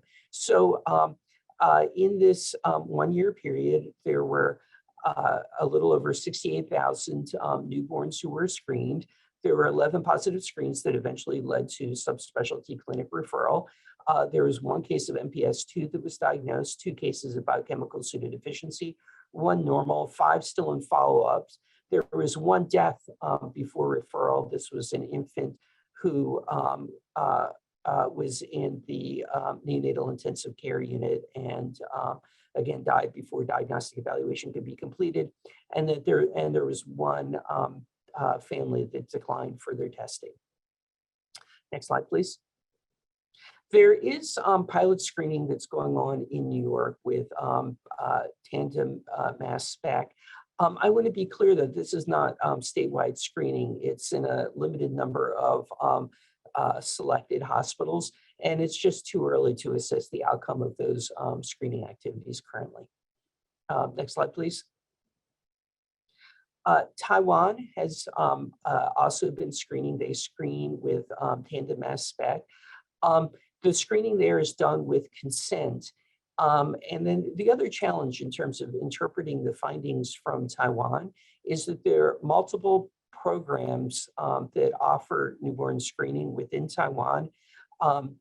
They don't work within well-defined geographic areas, and each separately reports outcomes. So the details of this are complicated and really doesn't add to the decision-making process. The reports are in the detail, the details are in the report, and I'm going to be highlighting really the significant findings from Taiwan in a moment. Next slide, please. So this is a summary slide of the screening information that we have. You can see the location listed on the left. We have Missouri listed there twice, once just focusing on the 2020 data, and then the other in the published 2018 to 2021 data. And again, we have Taiwan listed twice because they operate with different programs. The second column is the time period of the data for each program. The next column is the total number of newborns that were screened. But what I'd really like to highlight are the last three columns. So the first of these columns shows the number of infants referred for diagnostic follow-up per 100,000 newborns screened. The next column is the number of MPS II cases that were detected. These were actual diagnoses. And then the final column represents the infants who are in that diagnostic follow-up process, if you remember, coming back every 6 to 12 months for perhaps up to 2 years. So these are the number of infants without that diagnosis per 100,000 screened. So what you can see, first of all, is that the number of infants who were referred for diagnostic follow-up in Illinois and Missouri ranges from 13 to 15. I think that the 16 number again is incorporated into the 2018 to 21 data. So it's really, you can think of it as somewhere between 13 and 15 per 100,000 screened are being referred for diagnostic follow-up. Case detection in the United States, in the two programs in the United States that are routinely screening is 1.5 to 1.6 per 100,000 newborns screened. And as you can see, it's significantly higher in Taiwan with those numbers of 2.9 and 4.1 per 100,000 newborns screened. And then in the final column, you can see the number of infants, as I said, without diagnosis who are still in that follow-up process. I would say that number is probably between 0.9 and 2.1. The 7.3 that you see in Missouri is likely artificially inflated because it reflects only 1 year. And so if those infants are followed for up to 2 years, that would make that number look bigger. So for the purposes of decision-making today, the number is likely somewhere between 0.9 and 2.1 per 100,000 screened. Next slide, please. So I want to take a step back and just summarize again what we know about screening. So Illinois and Missouri have adopted screening and that they have identified newborns with MPS II. There are some infants who are followed because of diagnostic uncertainty. The other thing that I would like to point out to the committee is that the case detection rate from screening is higher than the expected clinical detection rate, which I showed you before. Remember, it was around 0.6 or so per 100,000 in the clinically detected cases. We oftentimes see this with newborn screening, that newborn screening identifies cases that for whatever reason might not have come to attention, or maybe the phenotype of these extra cases is somehow different. But again, we see this commonly with newborn screening. Next slide, please. Now I'm going to transition and speak specifically about treatment. Next slide, please. So I've alluded to enzyme replacement therapy previously in this talk. Enzyme replacement therapy is the standard targeted treatment that's available in the United States. Idursulfase is the name of the enzyme replacement therapy. It was FDA approved in 2006. As you've heard from the public comments earlier, it's a weekly infusion. It's given over several hours. It does not significantly cross the blood-brain barrier. In terms of other adverse effects that have been described with enzyme replacement therapy, as with other enzyme replacement therapies that we've discussed, there can be infusion reactions. These are typically treated by slowing down the rate of infusion. Sometimes it requires pre-medication, such as antihistamines or corticosteroids. But from all the reports that we've read about enzyme replacement therapy, these infusion reactions have not led to discontinuation of enzyme replacement therapy. The other thing that can happen with enzyme replacement therapy is that individuals can develop antibodies to the enzyme replacement therapy. Again, we've seen this with other enzyme replacement therapies. From the reports that we reviewed, these antibodies do not seem to interfere with the overall effectiveness of therapy, and we didn't identify any reports that describe discontinuation of enzyme replacement therapy because of the development of antibodies. Next slide, please. So as we dig into the issue of early treatment with enzyme replacement therapy, I do think that it's important that we, first of all, talk about the FDA drug label. It was last updated in 2018, and I'm just going to read this because it's full of text here, but Elaprase is hydrolytic lysosomal glycosaminoglycan specific enzyme indicated for patients with Hunter syndrome. Elaprase has been shown to improve walking capacity in patients 5 years and older. In patients 16 months to 5 years of age, no data are available to demonstrate improvement in disease-related symptoms or long-term clinical outcome. However, treatment with Elaprase has reduced spleen volume, similarly to that of adults and children 5 years of age and older. The safety and efficacy of Elaprase have not been established in pediatric patients less than 16 months of age. And so, again, the drug label does, raise this issue about the lack of establishment of effectiveness for the infants that would be similar to those identified through newborn screening. I'd remind the committee that the bar is often high for updating the FDA drug label. And we are, of course, going to go through the evidence that we're able to find of effectiveness of early versus later treatment. Next slide, please. There are other therapies available for MPS II, and in the report, we describe what's known about these. For the purposes of this presentation, I'm not going to spend a lot of time on it. Hematopoietic stem cell transplantation, HSCT, is a potential therapy that's available now. But the issue is there's lack of clear benefit on the neurologic outcomes. And of course, it has a risk of mortality. So in general, stem cell transplantation is not used now for treating infants with MPS II. There are a lot of investigational approaches under evaluation.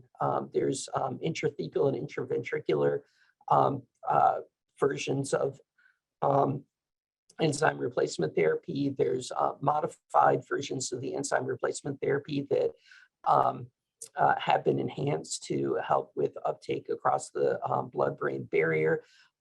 There are treatments that have been approved in other countries, but not the United States, including a version of the modified enzyme for intraventricular use and a version of a modified enzyme replacement therapy that has enhanced uptake across the blood-brain barrier. Again, those are not FDA approved for use in the United States, and so are not a key topic of the discussion this morning. Gene therapy is also currently under investigation. Next slide, please. So let's talk about early MPS II treatment. Next slide, please. So in terms of the timing, and as you've already heard today, idursulfase really targets the somatic aspects of MPS II. There are no cohort studies out there that directly evaluate early treatment versus treatment after clinical identification. Next slide, please. And so as part of our review process, we look at what practice guidelines might be out there to guide the timing of intervention. And so I do want to mention the American College of Medical Genetics and Genomics Therapeutics Committee did develop a practice guideline. This was based on a small Delphi panel, 10 specialty experts, and there were no public members on this Delphi panel. Next slide, please.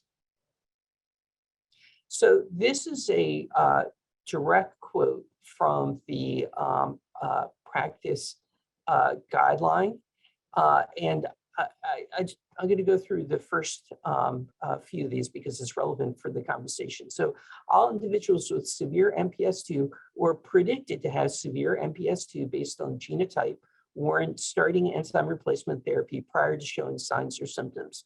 Number two, individuals with signs or symptoms with either attenuated or severe MPS II warrant enzyme replacement therapy. Then the third point is that in their guideline is that individuals with attenuated MPS II who are not showing signs or symptoms of disease do not warrant ERT. And so I'm going to stop right there with that number three. And again, through newborn screening, one would expect to identify infants, some of whom are going to have attenuated MPS II, and by the nature of newborn screening, are not going to show any signs or symptoms of the disease. Next slide, please. So I think it's really important to understand the differing perspectives and why this recommendation number three against routinely starting enzyme replacement therapy for individuals with attenuated MPS II who are not showing any signs or symptoms, where that came from. So if you read the material that was published with the practice guideline in the appendix, the supplementary appendix material, it's clear that some Delphi panel participants did not agree with that recommendation and felt that at a minimum enzyme replacement therapy should be offered. The technical expert panel, the TEP experts, strongly recommended offering enzyme replacement therapy to all patients with MPS II, regardless of predicted phenotype, even in the absence of clinical findings. And again, remember that there can sometimes be challenges when you diagnose MPS II in an infant to predict what the phenotype is going to be. But the technical expert panel wanted to highlight, first of all, that the GAG accumulation leads to progressive involvement, regardless of what the phenotype is. You have already heard this. And enzyme replacement therapy will not reverse damage caused by GAG accumulation. As you'll hear a little bit in my discussion, enzyme replacement therapy can be beneficial for some individuals, even after GAG accumulation, things like reducing hepatosplenomegaly. those kinds of things. But the GAG accumulation itself does cause damage, and not all that is reversed by enzyme replacement therapy. And there's specific issues brought up around, for example, the involvement of the cardiac valves and the joints. Again, we'll share with you that information as we talk about cases, but there really was this different perspectives on things, and the technical expert panel felt very strongly about at least offering enzyme replacement therapy to all families. And again, if you read the Delphi panel findings, it was clear that there were Delphi panel members who felt that way as well. So again, summarizing what some members of the Delphi panel said and all members of the technical expert panel said is that the parents can really make informed choices about when to start treatment. Next slide, please. So I want to highlight what we know about treatment following newborn screening. So first of all, I don't have the complete information on all individuals who are identified in Illinois, but at least in Illinois, of the 7 cases that were identified and were managed in 1 referral center, 5 started enzyme replacement therapy and 2 families have elected close clinical follow-up. And I can't tell you how long they are into that process of close clinical follow-up, but at least most are opting to begin enzyme replacement therapy. In Missouri, of the 3 with severe the 3 cases of severe MPS II that were identified started on an enzyme replacement therapy. 1 also received a stem cell transplant and died due to transplant-related complications. Next slide, please. For the next part of the talk, we're going to explore what we learned about early versus later treatment. And the first bit of information that I'm going to be sharing with you comes from the registry study, the Hunter outcome study. Next slide, please. So this study looked at 481 subjects who were in the Hunter outcome study. It's stratified by the age at which ERT began, grouping them into less than 18 months to 5 years, and then 5 or more years. It's somewhat difficult to interpret the findings from the study because there's variation in completeness of the data and the length of follow-up. And outcomes in this report are based on the time since enzyme replacement therapy started, not on absolute ages. So children might be compared, or subjects might be compared who are a little bit out of sync in terms of age. Next slide, please. But what I do want to do here is highlight key findings from this study. So, as you would expect, the urine GAG levels decreased similarly for all subjects once they began enzyme replacement therapy. The left ventricular mass, again, I'm talking about the heart, the left ventricular mass index remained stable. The liver size decreased with faster reduction of hepatomegaly for those who began enzyme replacement therapy at a younger age. And then this particular study separated out those individuals without cognitive impairment who were followed for at least 8 years with enzyme replacement therapy and completed the 6-minute walk test. So among these individuals, the 6-minute walk test increased with a greater increase for those who started earlier. You can see, I didn't put them in here, but the confidence intervals are really quite wide. But for those who began between birth and 18 months, their 6-minute walk test was 507 meters. For 18 months to 5 years, 494 meters, 495. And then for those 5 or more, about 474 meters. So there is this small difference in the 6-minute walk test.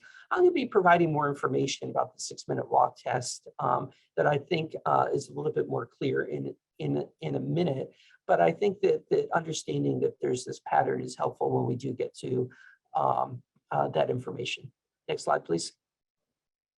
So as I mentioned before, we don't have the cohort studies or the clinical trials directly comparing earlier versus later treatment. Again, those would be difficult to do given the rarity of MPS II. And so we look to case reports and sibling studies. And I'm going to summarize the key findings from those reports here. Next slide, please. So for enzyme replacement therapy in the first year of life, we found a case series of 8 infants who were diagnosed based on family history and treated with enzyme replacement therapy for follow-up of somewhere between follow-up of 6 of them for between 20 months and 5.5 years. Again, these, there's always so much heterogeneity within individual cases, and then when you put them together, you end up with these wide ranges of follow-up and incomplete information. But if you just look at these individual cases, for those who began in the first year of life, there did seem to be normal growth, minor joint impairment, improved development, decreased hepatosplenomegaly, and there was one subject who had mild aortic valve stenosis with insufficiency. But again, this kind of case series is hard to interpret because of the lack of standardized measurements at standardized times. And of course, there's no comparator group of individuals who got treated later. Next slide, please. And so that's where we really look to the sibling studies. You can think of them almost as a matched case study. And in interpreting, oh, and I should have mentioned before in that lamp-based study, those were actually all subjects who, it was in the previous, actually, let me go back because I just want to be so clear on this. If you go back one slide. There we go. These were all infants who got treated before 6.5 months of age. So really, only about halfway into their first year of life. Next slide, please. All right, so now let's go back to the sibling studies. As I talk about these sibling studies, one of the key points to remember is that siblings with MPS II are expected to have a similar phenotype. And so it really does provide this natural comparator for early versus later treatment. We stratified things at 7 months. That actually lines up nicely with the lamp-based study that I just described, which is why I would go back to that. But for under 7 months, there were 3 articles and 2 conference abstracts that described 7 sibling pairs. And then at 7 months and older, there was 1 article, 1 conference abstract that together described 2 sibling pairs. Next slide, please. So I'm going to go through a series of tables now. Each table reflects one of the particular studies that we talked about. I'm going to start with those who received enzyme replacement under 7 months of age. And we've, even though these reports oftentimes don't they don't follow the order of this table, we really spent a lot of time trying to match things up in a similar sort of way so that you could compare across things.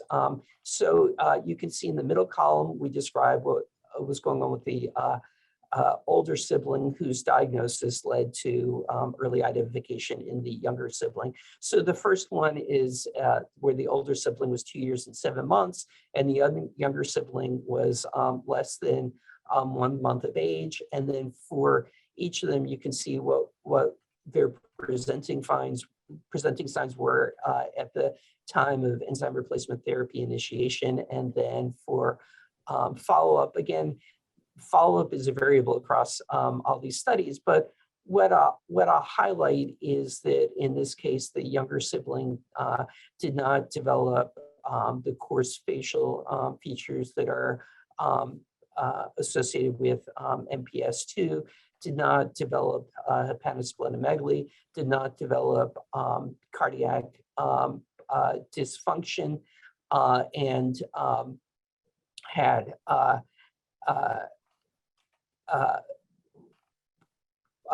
stable joints with less involvement of the skeletal system. You can also see in the bottom row that there's a marked difference in development quotient between the older and the younger sibling. Next slide, please. Here's a study where the older sibling was diagnosed at 5 years of age, the younger sibling at 14 days of age. The older sibling had, again, is expected a much longer period of follow-up. But again, to highlight, and this is consistent with the other case that I reported, the younger sibling had better outcomes, including not having the joint involvement that his older sibling had. And you can see there is this difference in IQ is reported in this study between the two siblings. I should say, and I should have mentioned this at the start, this report is a little bit harder to interpret because the older sibling is a female. So this is an excellent condition. And so as would be expected, there are far fewer females that are identified with MPS II. We did find some cases of older females with it, but again, I just want to highlight that this case is a little bit unusual in that the older sibling is a female. Next slide. This is another one comparing a diagnosis in a 2-year-old leading to identification in the first month of life. You can see the differences in outcome as you look towards the bottom of the table. Again, there was a difference in development quotient between the two siblings, but and where you see a blank in the table, it's because the information was not reported in the information that we have from the study. Next slide, please. So this is a very recent kind of hot off the press abstract that was accepted to the World Symposium. This one has 3 older siblings and 3 younger siblings. The age of diagnosis of the older siblings was between 21 and 36 months. And obviously the younger siblings were identified quite earlier. You can see that the the 3 younger siblings did not have many of the findings that the older sibling had. Again, the older siblings did have some improvement with enzyme replacement therapy. For example, we talked about the hepatosplenomegaly, but in general, they had much more involvement than the younger siblings that were identified because of the older siblings. Next slide, please. This is another fairly recent abstract comparing a sibling who was diagnosed close to 3 years of age and another one at 1 month of age. Again, you can see the information that we have in terms of follow-up after 5 years versus 11 years on the older sibling. This younger sibling did have more involvement than was reported in some of the other reports. But again, you can also see from this table that there's information that we're missing on this one. Next slide, please. All right, now we're going to transition and talk about the older children. So these are individuals who were diagnosed at 7 months or older. This is one that was also recently accepted for presentation. comparing a older sibling who began ERT around 5 years of age versus the younger sibling at 1.7 years of age. Again, we have limited information from about this case. Next slide, please.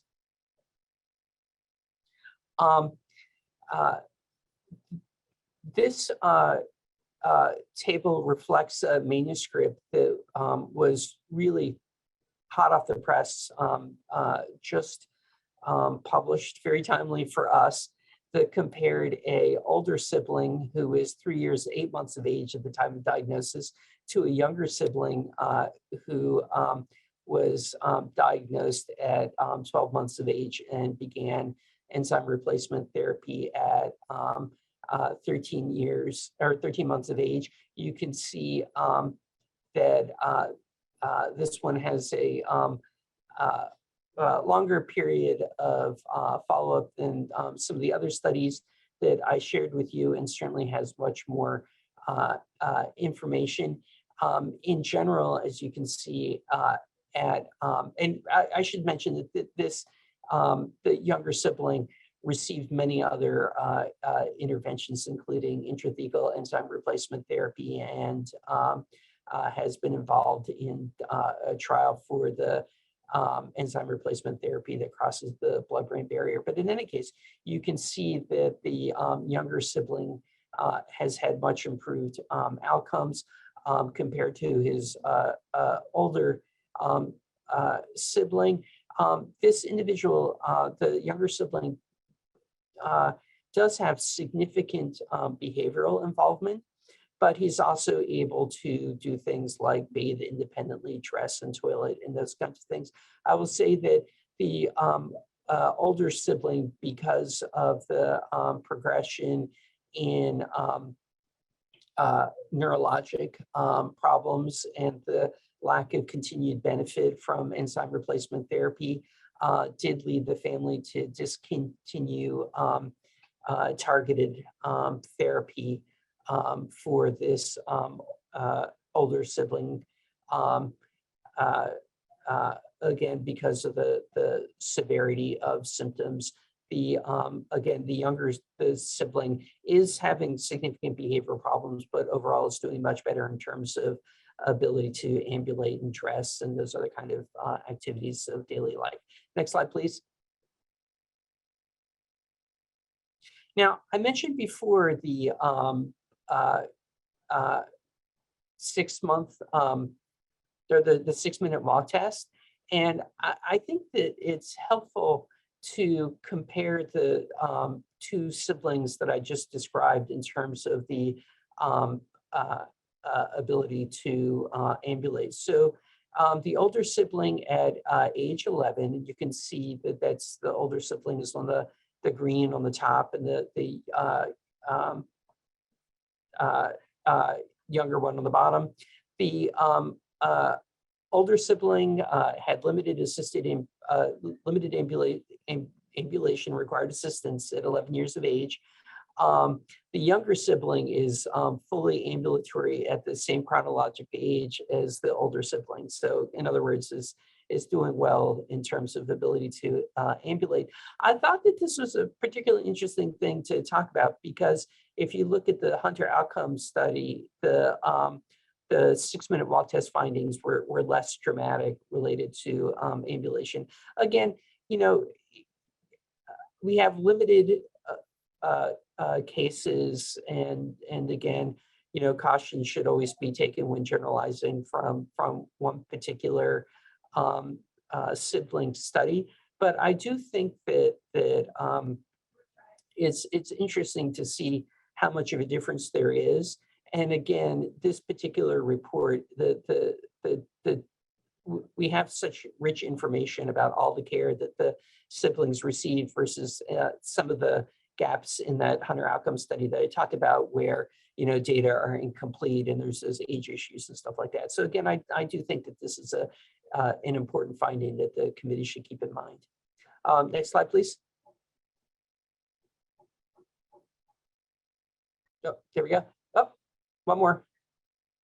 There we go. So now I'm going to summarize the sibling studies. So early treatment was consistently associated with improved somatic outcomes and the ability to perform daily activities. That being said, there's challenges related to heterogeneity in terms of the phenotype, the timing of treatment, the outcome measures that were used.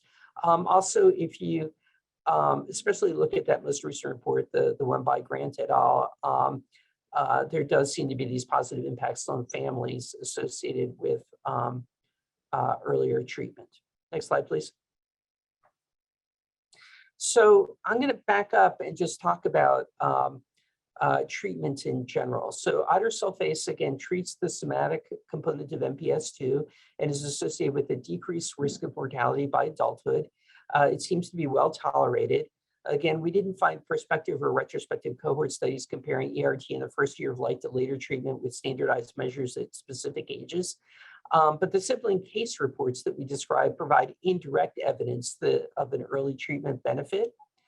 And there are many other targeted therapies that are an active area of research. Again, I didn't discuss those this morning because of our focus on the targeted treatment that's available in the United States today. Next slide, please. So what I'm going to do now is turn things over to Dr. Prosser, who is going to talk about the projected population level outcomes of MPS II newborn screening compared with clinical detection. So Dr. Prosser. Terrific. Thanks so much, Alex. And so good afternoon, or it is just good afternoon, everyone. Thanks for the opportunity to share these results. So first, I just want to take a moment to thank the modeling team here at Michigan, Angela Rose and Jana Marie Perot, who have worked very hard in the last few weeks in terms of putting these projections together, as well as the rest of the evidence review group. So next slide, please. So the goal of the population level modeling is to compare projected outcomes from MPS II newborn screening for all newborns across the United States, compare that to usual case detection in the absence of screening. Next slide, please. And so the approach that will be applied in the modeling analysis here is we'll be evaluating outcomes for an annual US newborn cohort of 3.6 million. We'll be comparing screening outcomes. So screening outcomes, cases of MPS II diagnosed as well as false positives, compared to the number of projected confirmed cases of MPS II in the absence of newborn screening. Next slide, please. In previous condition reviews, we have typically also included longer term outcomes, although longer term in the context of newborn screening is typically still within the childhood period. But in previous condition reviews, we have also included outcomes such as death, cognitive impairment, or the need for mechanical ventilation to provide some additional information on the health benefits of newborn screening, identification, and treatment compared to clinical identification and treatment. But in this situation, there was insufficient data from the MPS II cohort studies to model these kind of longer term / short term outcomes after the newborn screening diagnosis and compare that to clinical identification. Because in order to conduct that part of the analysis, it requires standardized outcome measures assessed at comparable ages, stratified by the age of diagnosis. And Dr. Kemper has highlighted some of the limitations to the studies that were available for MPS II. And again, although sibling studies are very informative, they're not sufficient to inform the modeling. And again, before I move into the details of the model, I just want to be very clear here that this does not mean that there is not evidence of benefit of earlier treatment, but that there was insufficient evidence to quantify the magnitude of the incremental benefit that would potentially be associated with earlier identification, diagnosis, and treatment with newborn screening compared with clinical identification. So just wanted to highlight that. Next slide, please. Other direction. Great, thanks. And so then just before we jump into the model, decision analysis, the methodology that we're using is a systematic approach to decision-making under conditions of uncertainty. And the goal here, especially given the level of precision that we typically have with data and evidence around newborn screening, is that the goal is to project ranges. And so not to focus as much on any of the point estimates, but really to look at the ranges as a representation of the potential short and long-term outcomes. In this case, just focusing on the short-term outcomes. Decision analysis or decision modeling also allows decision makers to identify which alternative expected to yield the most health benefit, although here in this case, we're not modeling those longer-term outcomes, but still there's an opportunity to understand the magnitude and the projected range of the different categories of screening outcomes. And decision modeling in general allows for the identification of key parameters and assumptions kind of through the ranges and the level of uncertainty in the predictions. It can be considered in a way another approach to evidence synthesis, that it reflects kind of the underlying robustness of the evidence base in general. Next slide, please. So I'm going to walk you through the model schematic. So here, what happens in the model is that kind of running across the top of the model, that there are identical cohorts of hypothetical newborns. And again, these would be newborns that are not at higher risk, otherwise at higher risk for MPS II, under the assumption that if siblings, are likely to be identified earlier because of the fact of being in that family, and there could be other potential risk factors that they would be being screened. So again, not otherwise at higher risk. So going across the top of the model here. So for newborns after the newborn screening test, that there is some probability of a positive screen or of a negative screen. Again, all of the arrows represent probabilities that we'll go through and how those were parameterized on the next slide. Once there's a positive screen following confirmatory testing, the final categories of outcomes that are being modeled is a confirmed positive, and this could be severe or attenuated. These are all combined within the confirmed positive category. Unknown, and this is not truly unknown, but this is the category that Dr. Kemper described earlier when describing the laboratory outcomes. So these represent cases that have diagnostic uncertainty that will lead to continuing follow-up after a positive screen. And this may be for up to 1 year, up to 2 years. That's where there's some uncertainty in how long that follow-up period will be. In many cases, it might be much shorter than that. So that unknown is diagnostic uncertainty with additional follow-up following the confirmatory testing. The next category is false positive. This includes both cases that are identified as normal following confirmatory testing, as well as cases of biochemical pseudodeficiency. And then we do include here the category of loss to follow-up. Following along the bottom row of clinical identification, actually this should be combined into just one category of MPS II, because we're modeling these all together as cases of MPS II modeled in clinical identification. So let's move to the next slide, please. So this slide represents the definition of the parameters in the model. And so these are the parameters that populate all of the arrows that were represented on the previous slide. And so just quickly run through this table, but these represent combined data from the Illinois and Missouri newborn screening programs with a most likely, which is a combined estimate, and then ranges for each of the parameters in the model. So probability of a positive screen is 13 per 100,000 with a range of 10.3 to 16.1 per 100,000. And then going through, I think it's a little easier to interpret with the rates, but it's parameterized as probabilities in the model. But for MPS II, so the cases of MPS II diagnosed after a positive screen, that rate, as Dr. Kemper presented earlier, is 1.6 per 100,000 from the combined data. And there's a range around that for diagnostic uncertainty leading to follow-up after positive screen. Similar baseline rate, but a wider range, 0.9 to 5.9 around that. For false positives, this is projected at 8.7 per 100,000. Again, there's a range, and loss to follow-up after positive screening of 1.1 per 100,000. The rate for confirmed MPS 2 under clinical identification, the model that is being used is 0.67 per 100,000. And this excludes some of the outlier studies, but we have included the full range from reports that have been published from both the US as well as in other countries for the range that are projected. So if you could move to the following slide, please. So this slide shows the projected number of positive screens, looking at the middle column for newborn screening, a base case estimate of 467, that is per year for US cohort of 3.6 million newborns, with a range of about 370 to 580, so a range there.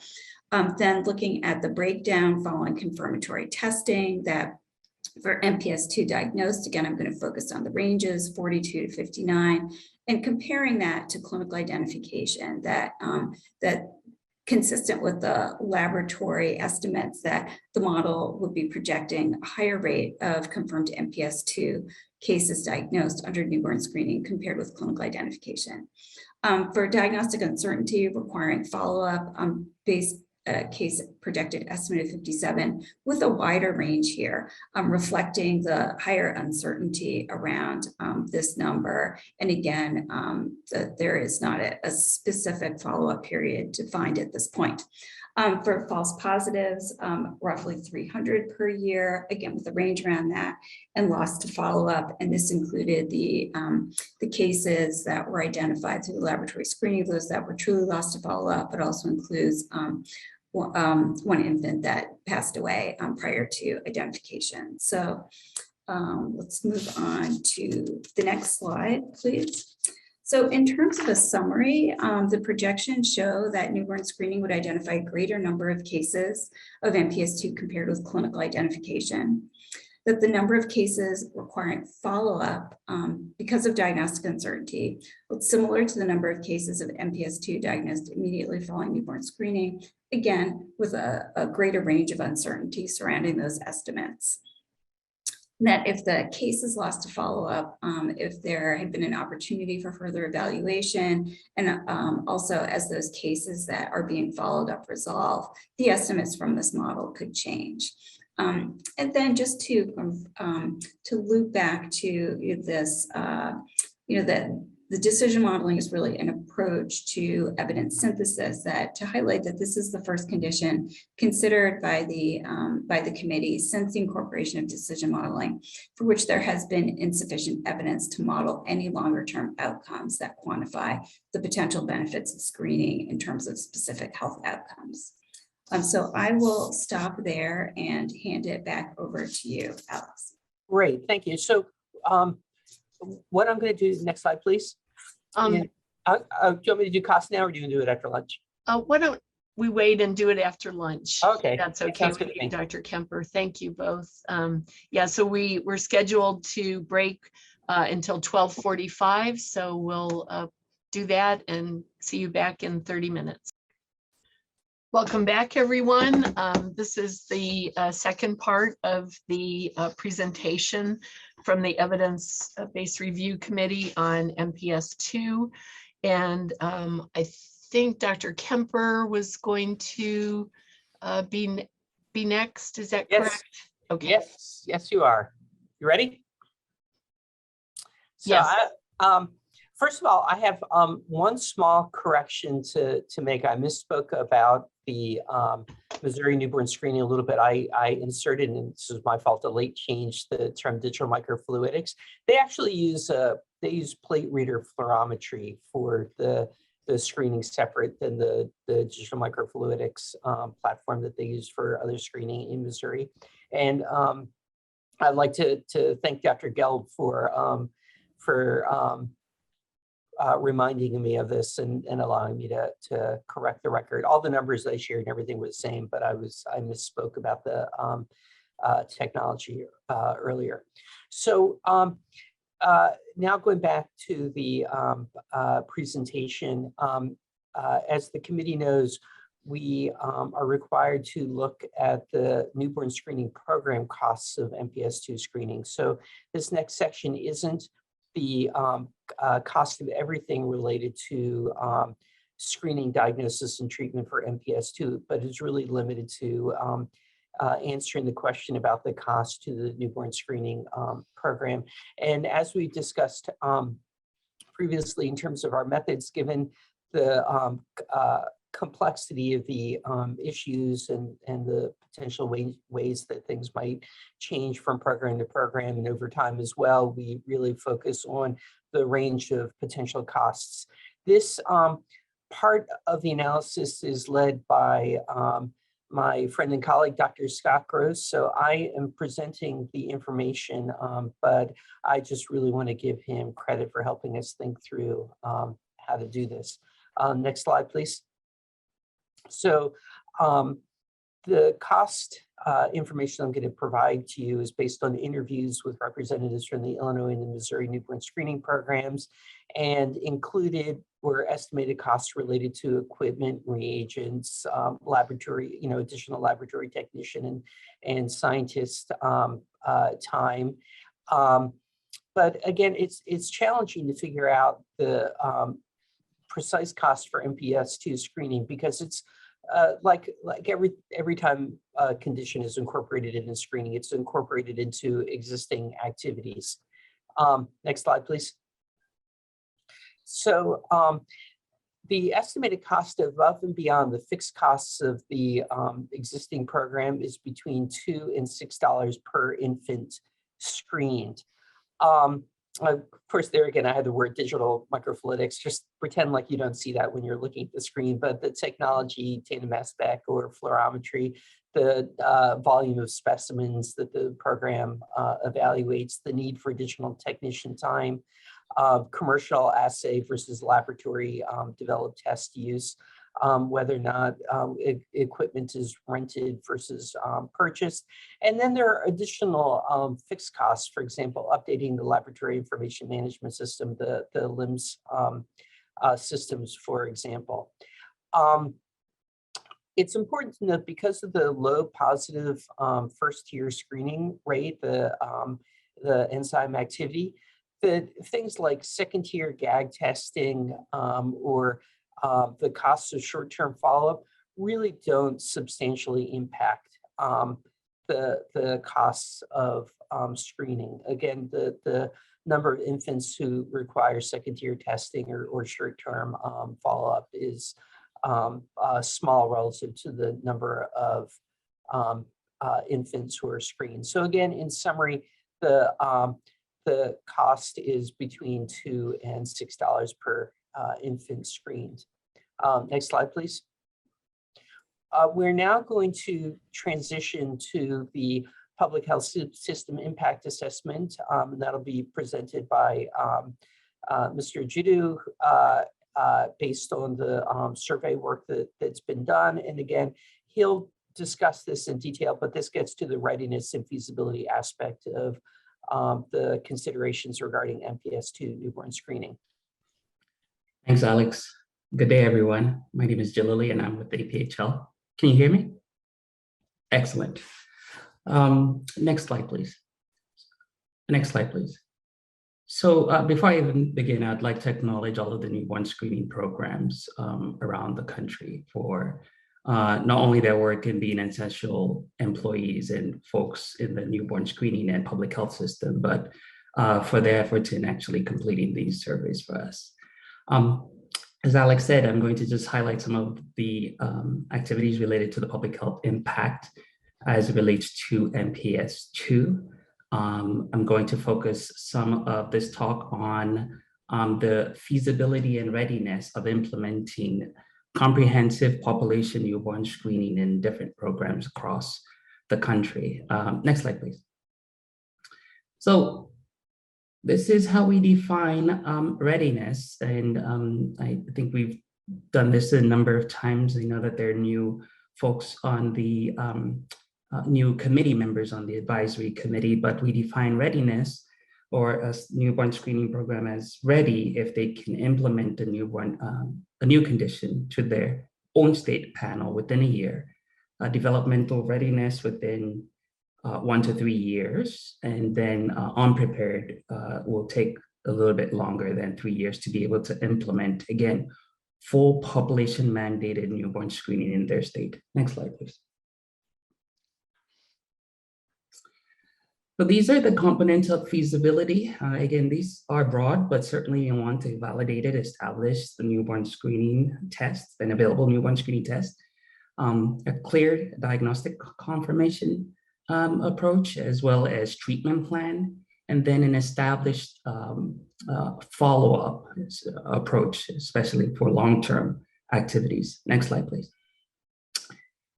We want to understand, and this is quite important, why. When these conditions are being considered considered for recommendation to the RUSP, only a few states are screening for it. And so we want to better understand, at least from the other states, as well as the states that are screening, what are the real world challenges, opportunities, barriers, facilitators, and then to the best of our ability, evaluate opportunity cost. Next slide. So how did we do this? We reached out and touched. We developed, among other things, a fact sheet from the states, the 2 states that you heard quite a bit from, about how they are doing population newborn screening in those states. From their information, we were able to develop and provide a webinar targeted to state newborn screening programs, develop a survey to focus on each individual newborn screening program. I know it says states here, but there are territories and the District of Columbia that we have to keep in mind as well.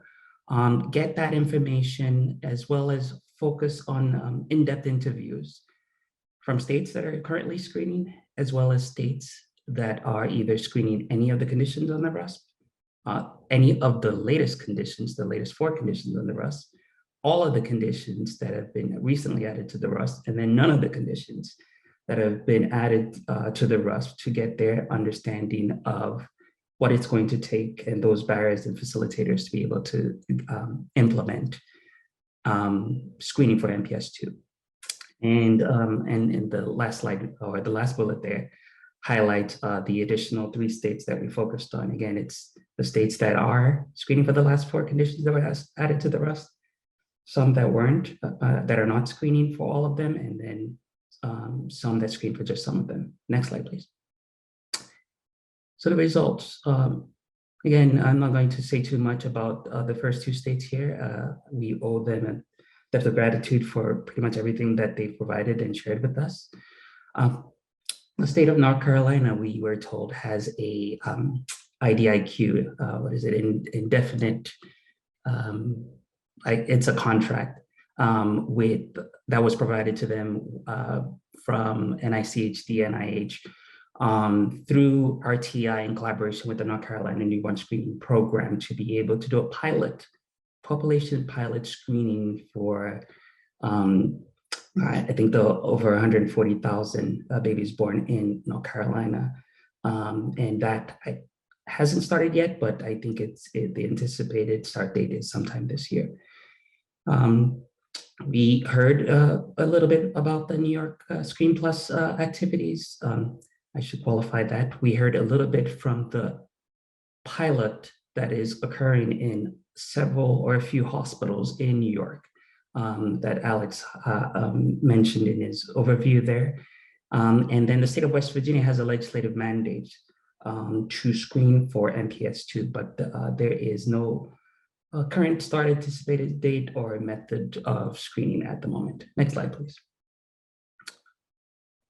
So these are the characteristics of the states that responded to us. And total, I think, well, no, I don't think, I know there were 42 newborn screening programs that responded in one way, shape, or form. 37 of them specifically to the survey that we sent, and the additional 5 that were interviewed includes the 2 that are currently screening for MPS 2 right now, and then the 3 additional states that I have highlighted quite a bit on. This is who they outsource either their newborn screening to, whether it's in their state public health program, regional laboratory, state university or contracted lab or commercial entity. Next slide. So now we get into a little bit of the meat of this, the survey, and most of this is already a part of the report, the comprehensive report that you have as committee members, but I'm just going to highlight a few things.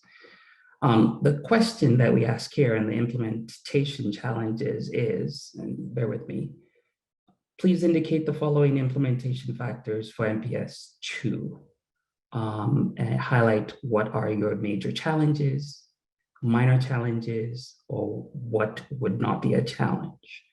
And let me make sure I'm reading the right one there. That's right. As you can see here, the overwhelming majority of states said that a minor or major challenge was to have the availability of a validated test, increase their fee, or address administrative challenges. And that is a number of things that I hope I'll be able to highlight just briefly at the end of my presentation. A number of states, a majority of states did say though that they didn't see identification of specialists or where they're going to refer folks that may have newborns that have MPS 2 into the medical home in their state, which I think is something that we wanted to highlight as a part of this presentation. Next slide, please. So this is a little bit busy, and certainly I'm hoping that the colors do show up there, but I'll highlight a few things here. This question was asked of the states that do newborn screening in their own state, as in they don't outsource the laboratory testing aspect of newborn screening, and they do it in their state. The question is, the following are considerations or different resources that are needed to provide or implement MPS 2 in your state, and let us know, when or how long it will take to be able to provide those in your current state as it is right now. Again, the majority of these states are not screening for MPS 2, so they're just hypothetically giving us a sense of how long they think it will take. And as you can see here, the quantity and laboratory equipment to screen for MPS 2, which I'll highlight a little bit more about, the sufficiency or the number of MPS staff to be able to notify and track results, and limb system and adjustment for MPS 2 were the primary activities that a number of states said that they weren't able to get within a year. But again, overwhelming majority of folks noted that they are going to be able to, and they had full confidence they were going to be able to refer folks or newborns that have MPS 2 to, again, the medical home, the specialist or treatment centers, that availability in their states.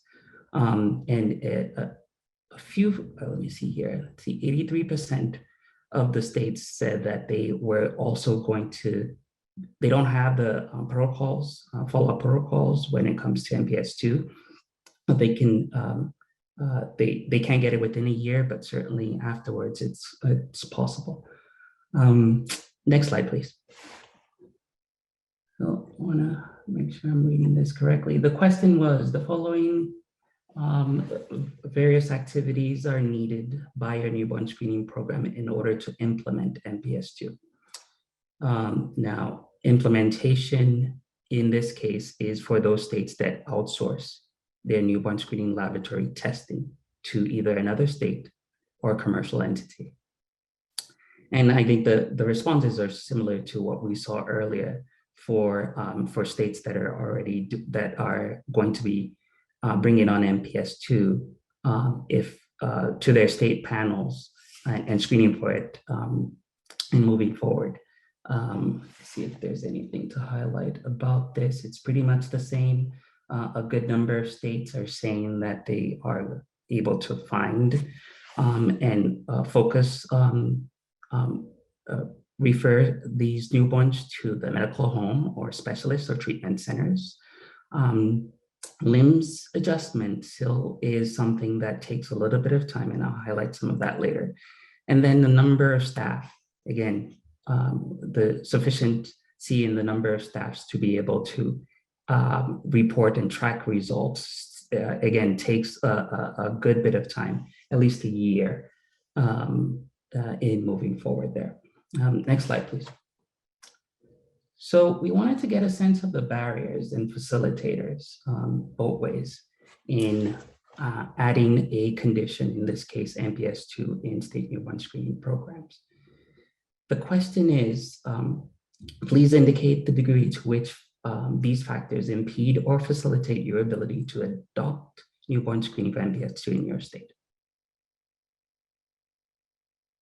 As you can see here, the majority of states are focusing on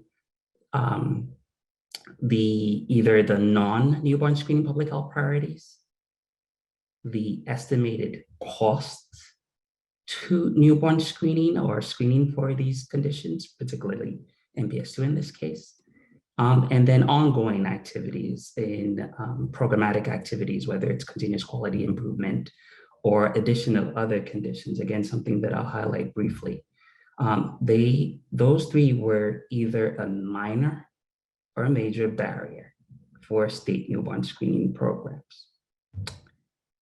Facilitator, on the other hand, is a number of states noted that advocacy in any way, shape, or form, hopefully directed advocacy, does actually facilitate implementation, in this case, of MPS II in their newborn screening program. And there was one other thing that I wanted to highlight as part of this: the expected cost benefit of screening in the state as well. When you added the major and minor facilitator there, it seems like a number of states noted that the expected cost benefit of screening for MPS II is a definite facilitator in newborn screening programs. Next slide, please. So again, the survey tool is, I think, part of what you have already. And so you can go deeper into the questions and the responses from states.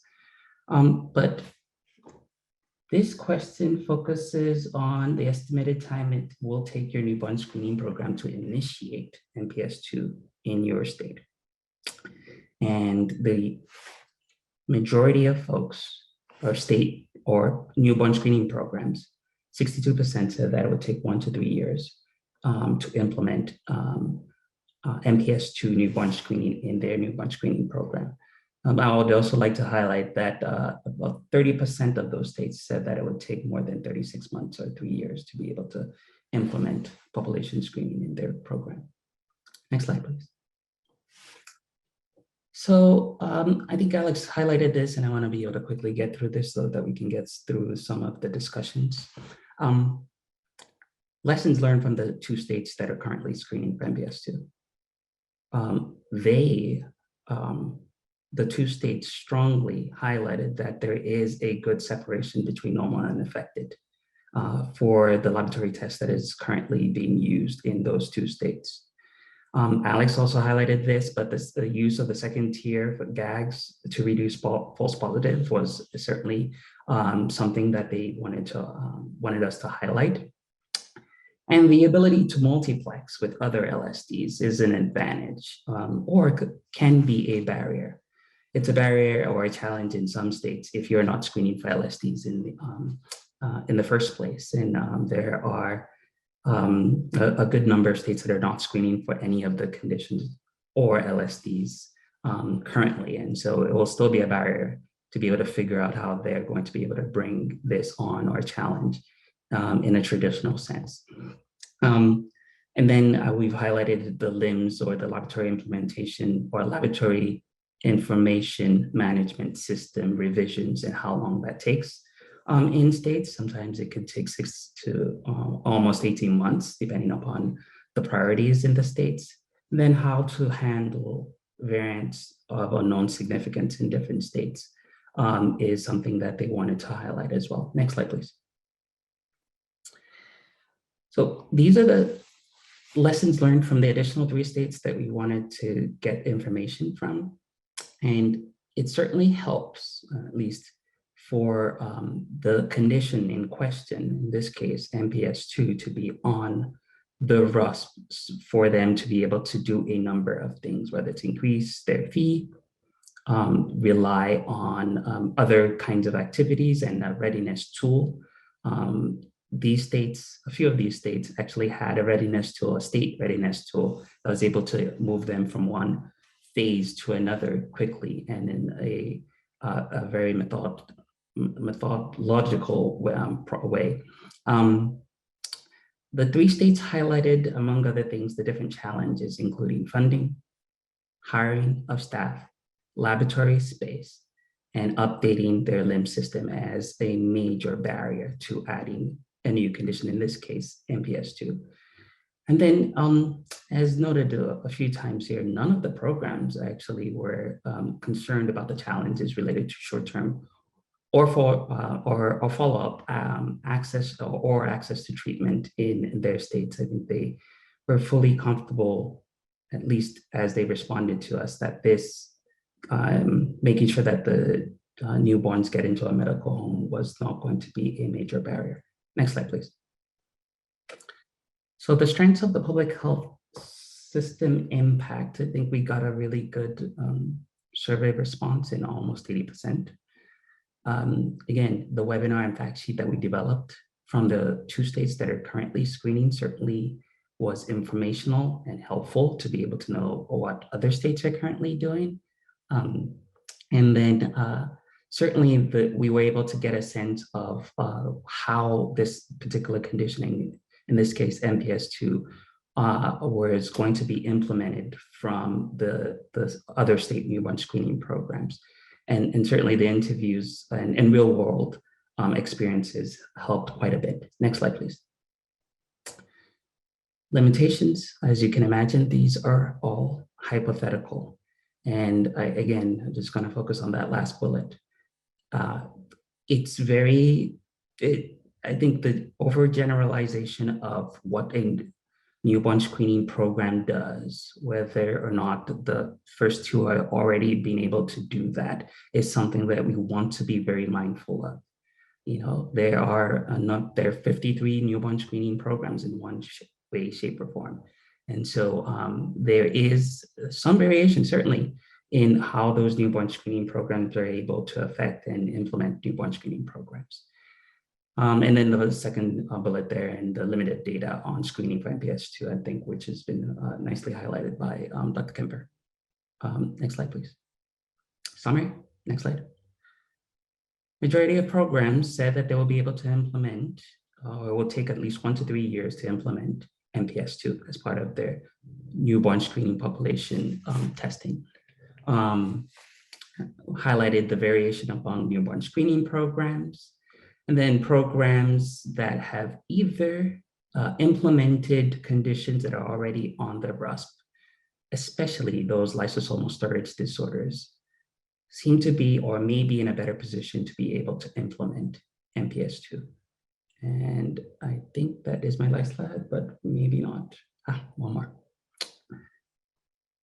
The most commonly reported challenges, and I think this we need to continue to highlight and emphasize, is the ability to increase, among other things, newborn screening fees and administrative challenges, the authority to actually screen for these conditions, staffing issues, whether it's hiring, and then the laboratory capacity for adding a new platform if they are not screening for an LSD or in their newborn screening programs.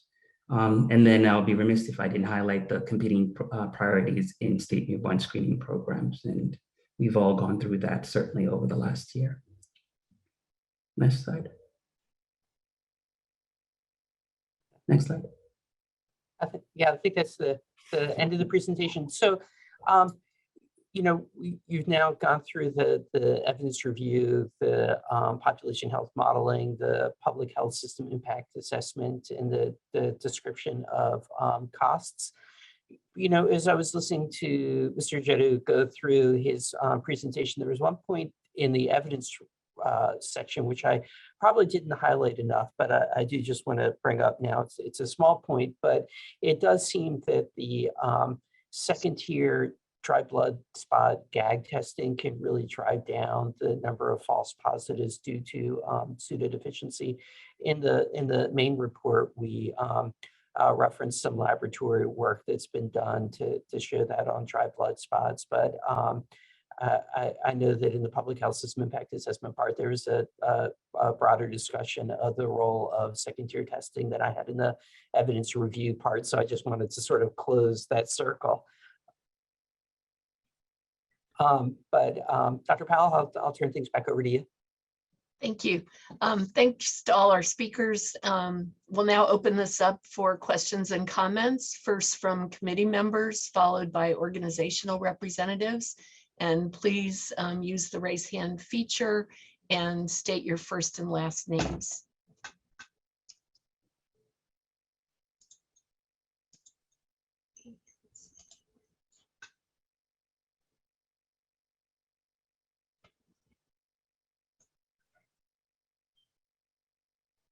Let's see. I believe we have Cindy Hinton is going to be the ex officio for the CDC member on the committee today. And I see she has her hand raised, so I'm going to call on her first. Thanks, Dr. Powell. Hi, I'm Cindy Hinton, ex officio member, CDC. And thank you very much to the evidence review group and bringing together all this information for us to consider. I have a question about the drug label. And Alex, you did point out that on the label, it is for pediatric patients 5 and over. They comment on, no evidence of safety and efficacy for 16 months up to 5. And then there's no information underneath 16 months of age. Have any of this, have the states who have been doing the treatment out of newborn screening experienced any pushback from insurance companies, or did the committee learn of any time that an insurance company looked at that and hesitated, or you had to fight to get the treatment? Because when something is added onto the RUSP, it insurance companies will then need to be in line to cover it. So I just wanted to get some clarification on that issue. Thank you. So Dr. Hinton, thank you very much for the question. That is something that we're interested in. We within the time that we have in our purview, we're not able to systematically assess the degree to which insurance coverage covers the enzyme replacement therapy or individual patients' access to it. What I can tell you is that I emailed clinical experts in states where they provide therapy, as well as another clinician in another state where they don't do newborn screening. And anecdotally, they said that insurance access wasn't a problem. I think that, you speak to two things. One, the FDA label.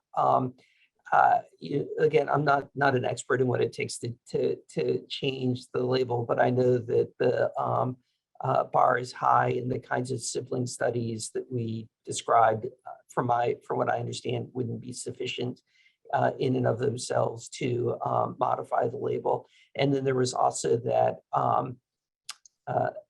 ACMG practice guideline statement that didn't at least promote the use in individuals with asymptomatic whatever that is, MPS 2. But the long and short of it is, at least from this anecdotal small sample, it seems like there is access to enzyme replacement therapy. Jennifer Kwan.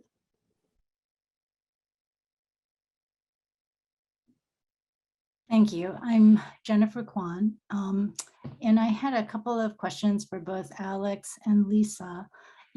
Alex, you defined this new population of patients who aren't, they're not false positives, they're not clearly diagnosed, but they're being followed because of, I assume it's just not clear if they're going to fall into an attenuated or early case, or if they could be false positives. I was just curious, you said that in general, the follow-up is for 2 years. What are they looking for? And what are families told about their children's status? So thank you for the question. I can't comment on the conversations that clinicians have with the families, but from what I understand, it's the issue of, slightly abnormal biochemical findings and wanting to err on the side of caution and just to make sure that there, isn't, that it's not actually MPS 2. Anecdotally, again, I think from what I've heard, at least from one state there, it's probably this way with everything, right? That there's some clinicians who are more apt to want to follow individuals to make sure with great certainty that there's nothing going on. So there probably is some individual clinician variation, but from what we're told, it's really a matter of just following them along, maybe every 6 months or so, just to make sure that there's no biochemical abnormality that would point towards an early presentation of MPS 2. Okay, and then just my second question was for Lisa. You put in your model loss to follow-up, and I just can't remember if you've ever done that before for other disorders.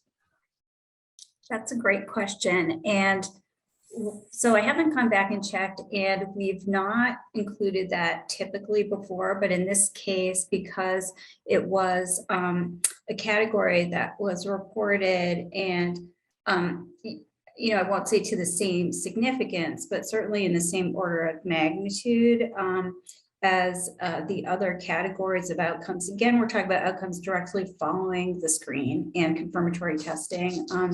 But if there were cases in there that turned out to be diagnosed confirmed cases, then given the very small numbers we're looking at here, that it would change to some extent the results of the modeling. So we wanted to be clear about reporting those as well. Thanks. Scott Schoen. Thank you, Dr. Powell. Scott Schoen, committee member. So I have a question each for Dr. Kemper and Mr. Jodu. But I first just want to say the cost thing just still drives me batty with this putting a dollar amount. The message coming out of this can't be only cost $2 to $6 a screen for MPS 2. That might be the cost to run a specific lab test, but the costs are substantially more than that. And again, I just say that, and I apologize to be a broken record, but it doesn't take into account all the work that goes before a test is established, the immense follow-up work that our team does, the education that has to precede, all the things that are never calculated. Scott Gross and I agree to disagree on how to quantify that, and so be it. But I just felt obligated to say it's not $2 to $6. It's just not. That's not the cost to screen for MPS 2. It's the cost to run a lab test, perhaps here in North Carolina or anywhere else in the country. My question for Mr. Jodu, I guess I also want to say my fellow laboratorians are eternal optimists, because for the last 3 or 4 meetings, we've had talk after talk about the challenges we face.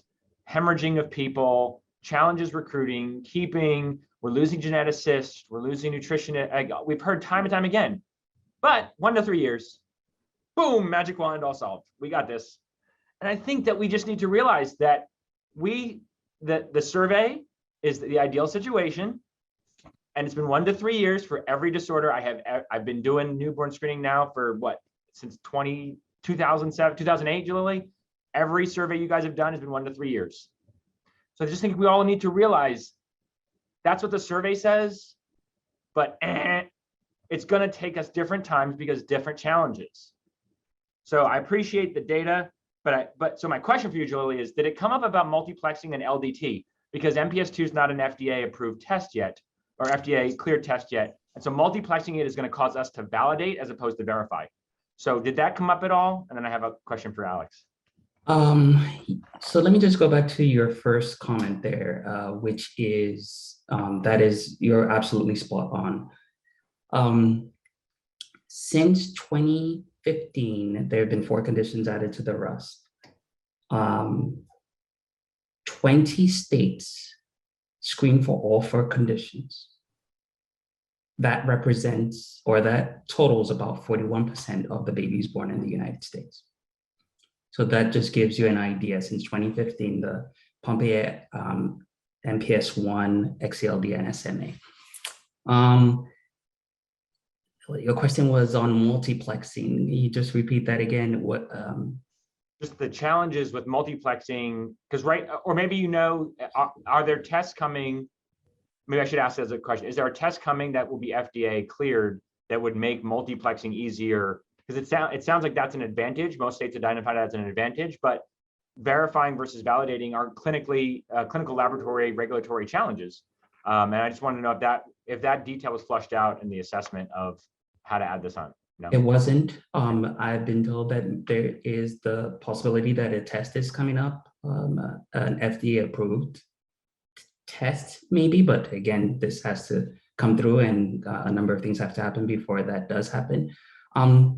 I think Alex described this very well. The one state that uses mass spec for newborn screening for MPS 2 currently screens for other lysosomal storage disorders and another leukodystrophy plus a lysosomal storage disorder. So they're able to multiplex, not in the traditional way. And certainly, I think when we say multiplex, it's just a little bit different when it comes to MPS 2 here. And again, most states are, they still don't screen for all of the LSD. So just before, I'm sorry, do you have a? I just have an actual question for you, Alex, about your treatment slides. Can I just want to just follow up on Julie's response to you before, Mr. Ajudu, I guess I should say, for the record. This issue of public health newborn screening program preparedness and readiness is really a very difficult thing to get to. And I'd just like to remind the committee that in order for us to do our survey work, we have to have a OMB cleared survey instrument, which takes about 18 months to get OMB clearance, and the cadence of these reviews are 9 months. So we're kind of stuck a little bit with the kind of questions that we could do. But APHL, I think it's done some really clever things to be able to get to the heart of what you want in terms of honest appraisal of how long it takes things to do. So there's a webinar where states that are doing the screening talk about all the challenges that they've had and what they found works.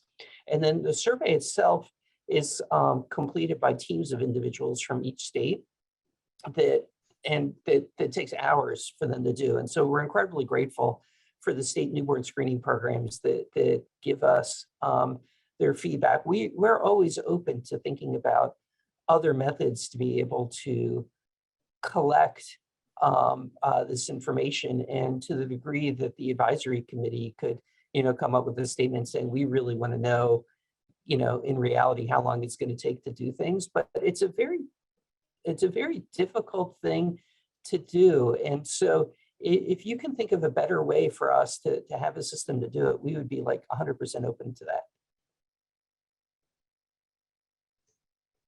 I wasn't criticizing, I just failed that. No. And I don't take it as criticizing, but it's just something that we talk a lot about. And I just want to be clear about kind of the restrictions that we have. But anyway, on to your question, which I'm sure now I'll just say magnitude harder. No, but I'll just say that, Dr. Tanksy is the APHL org rep, but I'm on the APHL board of directors and a member of the APHL newborn screening and genetic subcommittee. So I get it. Like I'm part of that, and Jalili hears from me more than he wants to. I just want to share that how the data and the outcomes come out of the survey are critical because they get in isolation, they're different from the whole picture. And that's where my comments were, Alex. But let me, yeah, you had a juxtaposition of slides on ACMG, practice guidelines, and the Delphi, and then your technical expert panel, and what is appeared to me to be a disagreement and how to treat kids with different phenotypes, which is always at the heart of the concern of looking at these and how do you parse out phenotypes. And you made a comment, your last bullet on your slide is parents can make informed choices as to when to start treatment. And I really worry about that statement. I wonder if you can help me understand a little more about that, because I worry that parents going to different clinicians will get different guidance. And as a parent who's had to make treatment decisions for my child, rely on the physician greatly, because I've joked on this before. My grandmother would tell you, I'm not a real doctor, right? Dr. McCandless and Dr. Powell and you are the real doctors, right? So what I want to better understand is, how does that not create an equity issue? It seems to me that depending upon where you can go, you're going to have equity issues if you go to different physicians with different treatment plans. I think SMA and the Cure SMA team and their guidance that came out with the pediatric neurology really nailed it to help us understand moving forward. And the progress we've made on SMA since its addition to the RUSP and identifying babies has really helped with clarity. How can you help understand, like, I don't think it's as simple as parents can make informed decisions. Well, so I'm going to go back and focus on sort of my evidence side of things, because some of this, of course, is, an issue that you all are going to have to weigh in on. What I can say is that I was surprised when oh, you just moved on my screens, or you just went, Dr. Chen, but you're somewhere. Oh, there you are. So what I can say is I was surprised when I saw those treatment guidelines, because they really were different than what I've been told by experts, both in states that screen and in states that don't screen. And that's what led me to look at the material in the appendix, where they had the comments from each round of the Delphi panel. And it was very clear that there was a difference in perspective, with a large number of people thinking, like, absolutely, you need to offer enzyme replacement therapy to all children with MPS II. And I don't know, because I wasn't involved with creating these guidelines, if that recommendation 3 was sort of a passive recommendation that meant sort of like don't automatically start it, or was the way it's written, or a prohibition or a recommendation not to start. It's hard for me to believe, reading the Delphi panel comments, that there was consensus on that statement 3. Now, does that represent disagreements in the field about starting enzyme replacement therapy? That sort of goes beyond, again, what we can do with the evidence review teamwork, the evidence review process. What I can tell you is that the technical expert panel all thought that at a minimum, all families should be offered enzyme replacement therapy. And then the other thing that's important, I guess there are a couple of things that Ty says. One is it's not always possible to predict the phenotype at the time that a newborn is following up after screening. So that creates an issue. And then the other thing that we heard from the technical expert panel, and I think it came through in the sibling studies, is that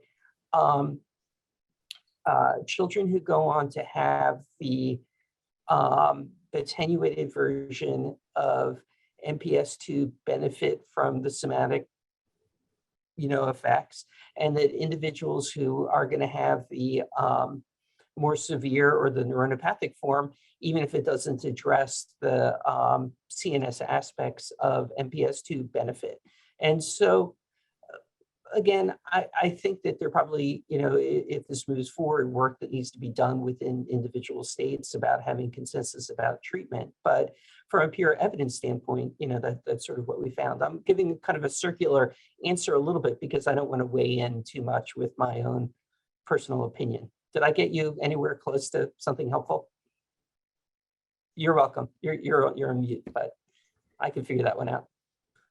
Shanika Ponputkun. Thank you. So I actually have a question for Dr. Kemper about the pseudo deficiencies.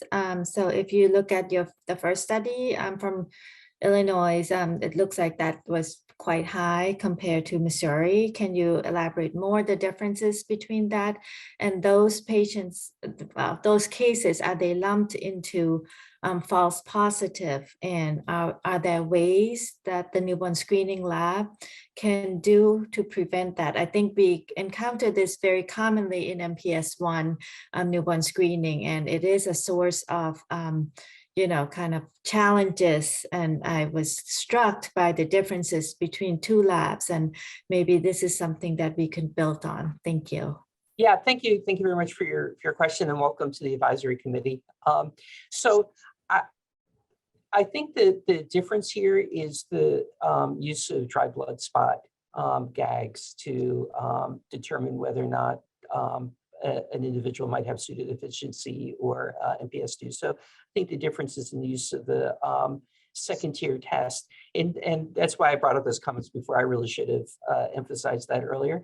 And then getting to your question in terms of the modeling, pseudodeficiency that leads to referral, if that were to happen still, would be considered to be a false positive. But again, second, hopefully, and this would correspond to everything that we've seen, the second tier tests with for GAG would really decrease the number of infants with pseudodeficiency who are ultimately referred to specialty care.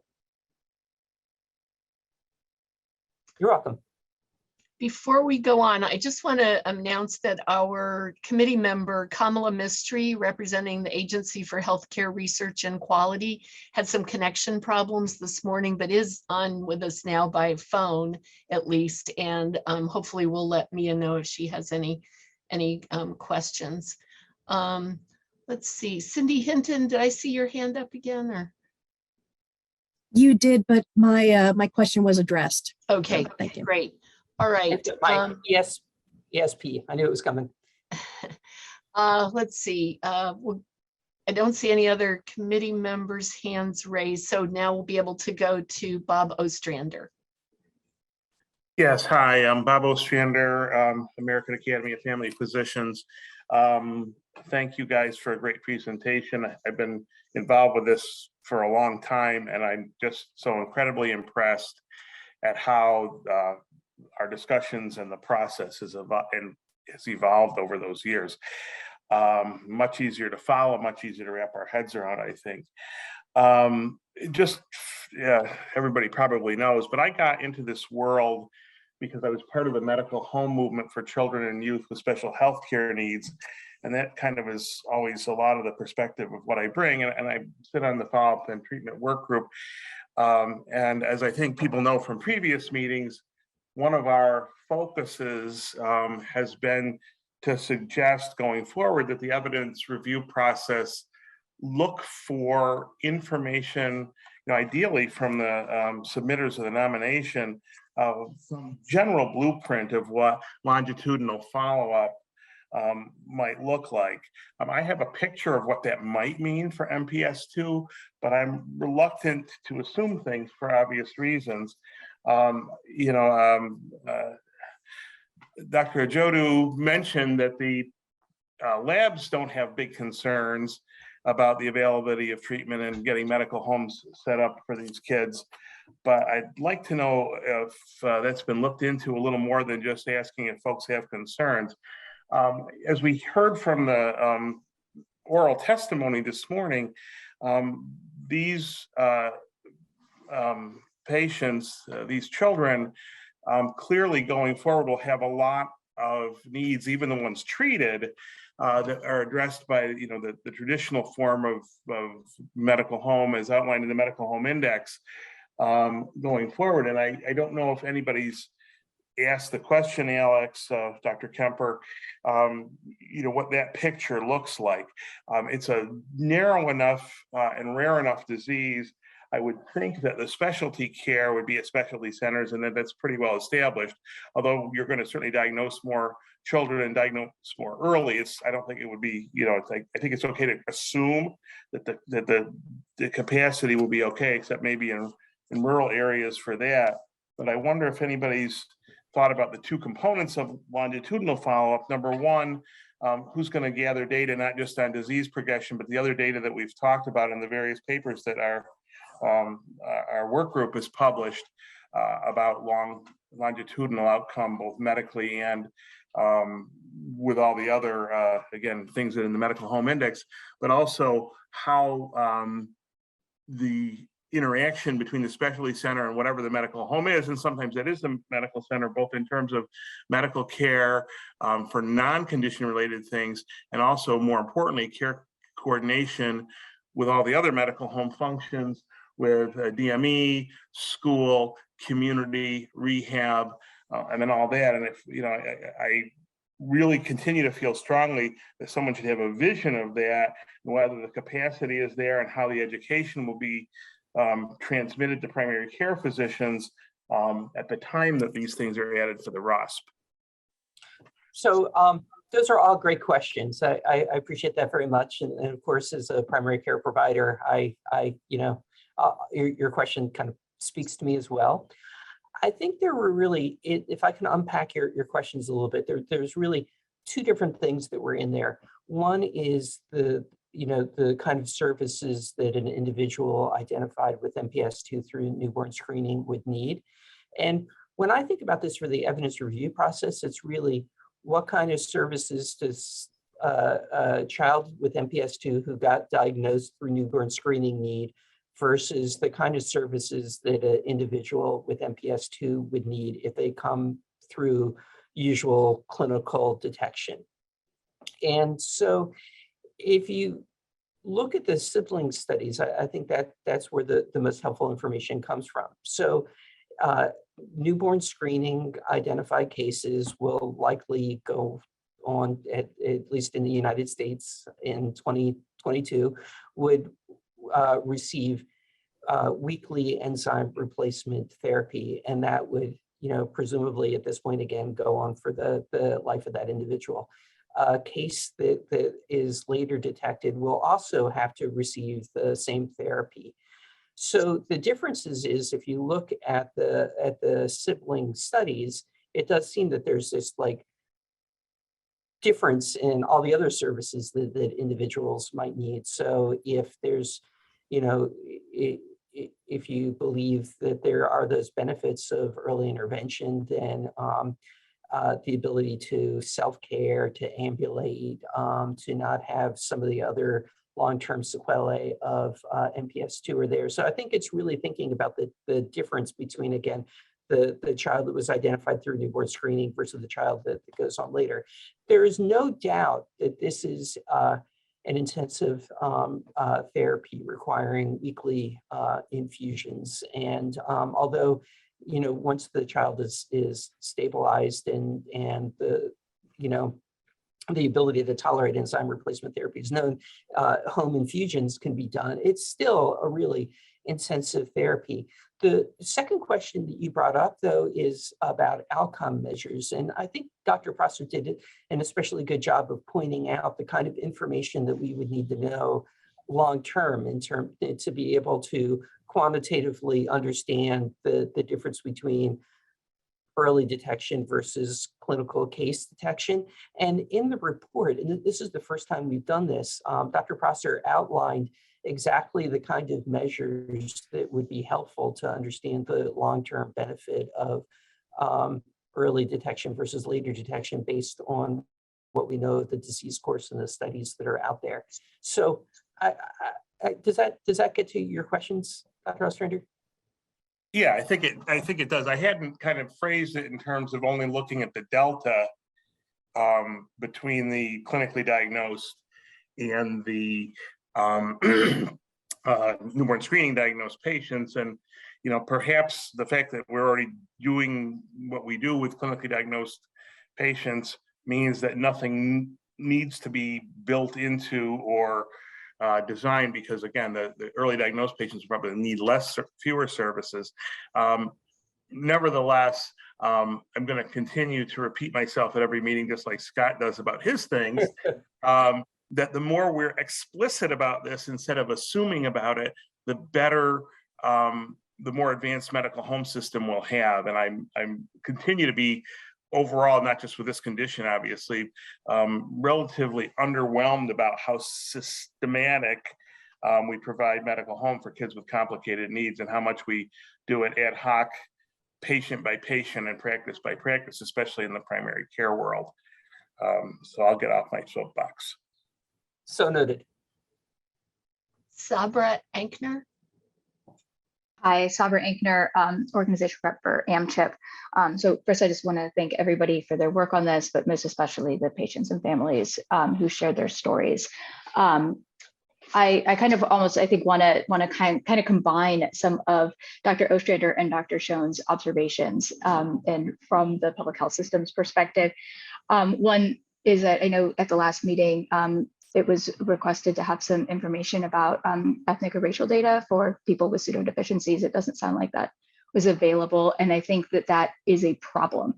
That information is out there. We know who those kids are because they had follow-up testing.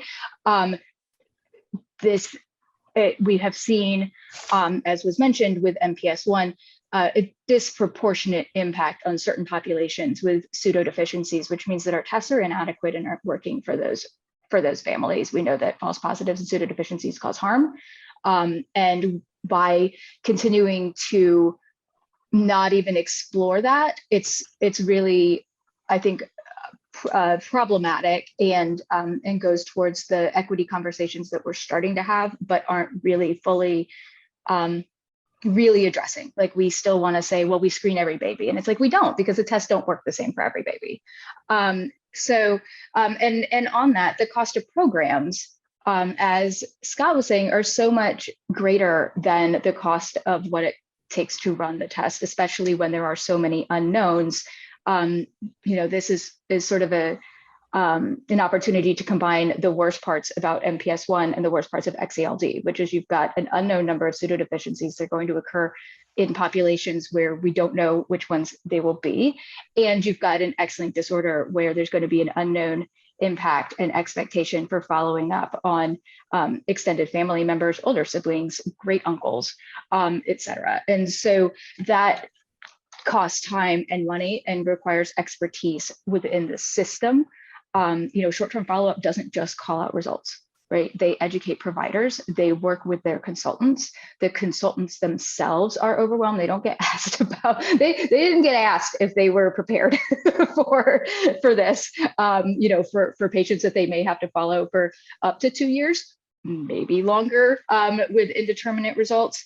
And this, and I think the challenging part is when we say things like this, it is easily framed as not caring about the outcomes for the kids who are affected.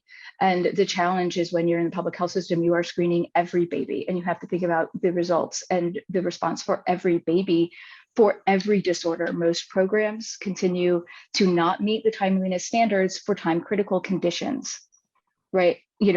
And so what I want to say with all of these federal funders on this call, with all of our federal agencies on this call, is newborn screening programs need money, they need support, they need technical assistance, they need technical assistance within systems of care, as Dr. Ostrander was discussing, with Title V, with SHIN programs, with academic medical centers. These things need to be integrated better. There have been billions and billions of dollars that have gone to the public health labs in the last 2 years, as it should have. To build up systems for virology, but we need this. That newborn screening is not going away, and the optimism that Scott speaks of is really the pressure to, we have to save every baby if we can save every baby, but it's not sustainable. It's not possible. Things fall through the cracks, and we will continue to see that as we continue to add more and more to the panels without actually providing any more support fiscally through staff and through technical assistance to the programs themselves. Great, thank you. I just want to, I appreciate the comments that you made, and I do worry about harm, right? That's something that we think a lot about, and it's hard to find the specific data elements about that. I just wanted to add in a couple things. One is, I think it's the pseudodeficiency for MPS II that's probably less of a problem with the second tier GAG testing, but it is those patients with the, kind of slight biochemical abnormalities that are being followed that are probably, sort of bear more thought. And you can see the magnitude of those issues in the report. The costs, and again, I just want to go back to the previous questions about costs, just so that we're clear on it. So our charge is to figure out the costs to the lab for implementing the screening. And so, they were based on information that they provided to us regarding the equipment and the reagents and those kinds of things. The short-term follow-up in terms of adding to the cost is relatively small because it's just, on the order of like a few cases per 100,000. But we don't, you're entirely correct that we do not estimate the cost to the clinical systems, and we just don't really have the capacity or the time to do that, which is, part of why it's not in our charge. The one thing that we did hear from programs, though, at least for MPS II follow-up, is that they're using the same experts, the same clinical resources that they were using for other similar metabolic conditions. So they were able to sort of follow on those pathways. I don't know if that answers any questions or not, but just wanted to reflect back on those things. Yeah, I mean, I think I ran a follow-up program, right? So I could tell you that it's more than just the abnormal results, right? It's, that's not the only thing that happens in short-term follow-up, is literally calling out the results. So it is a bigger burden than that. And as for the clinicians, I think, again, it is easy to say, like, we'll just go to the guys we're already going to. But as we learned in the work group meetings last time, the subspecialists are going, right? I mean, they're the ones that are saying that. So it's just not reflected in this. And the other thing that I wanted to say is that with the uncertainty about the clinical guidance on the treatment, means your insurance will be deciding for you what your treatment pathways are. Sean McCandless. Thank you, Sean McCandless, committee member. I just want to respond to both what Ms. Ochner and Dr. Ostrander were saying. That the reality is that in terms of follow-up, as we're taking care of these patients anyways. So there's the fact that the numbers look a little different. It reflects the ascertainment bias in the symptomatic, counting symptomatic patients. But the patients, there's not going to be more patients with MPS II. As Dr. Ostrander said, if they get on treatment, they're likely to be easier to manage and require less intervention than if they're not being treated. But regardless, we're going to be taking care of them either way. So I don't want to discount the burdens on the newborn screening lab, but as a clinician who takes care of these patients, it doesn't seem to me that this is a big problem. The numbers are small. We're already taking care of these patients anyways. And frankly, I think I speak for my colleagues when I say we would rather have them healthy and on treatment than coming to us when they're already having multiple surgeries, severely affected and very challenging to take care of. Deborah Friedenberg. I am Debbie Friedenberg, board rep for AAP. I was initially going to comment on costs and system costs, but other folks have already addressed that. There are three things that I'd like to just comment on. One is on the clinical practice and that Delphi paper. Clinical practice evolves because of guidelines out there, and there's a lot of dissension in terms of whether it's the best path forward. Folks are going to treat them clinically as the way their best judgment is. And so something that came out in 2018 may not be relevant in 2022 because practice evolves and continually evolves.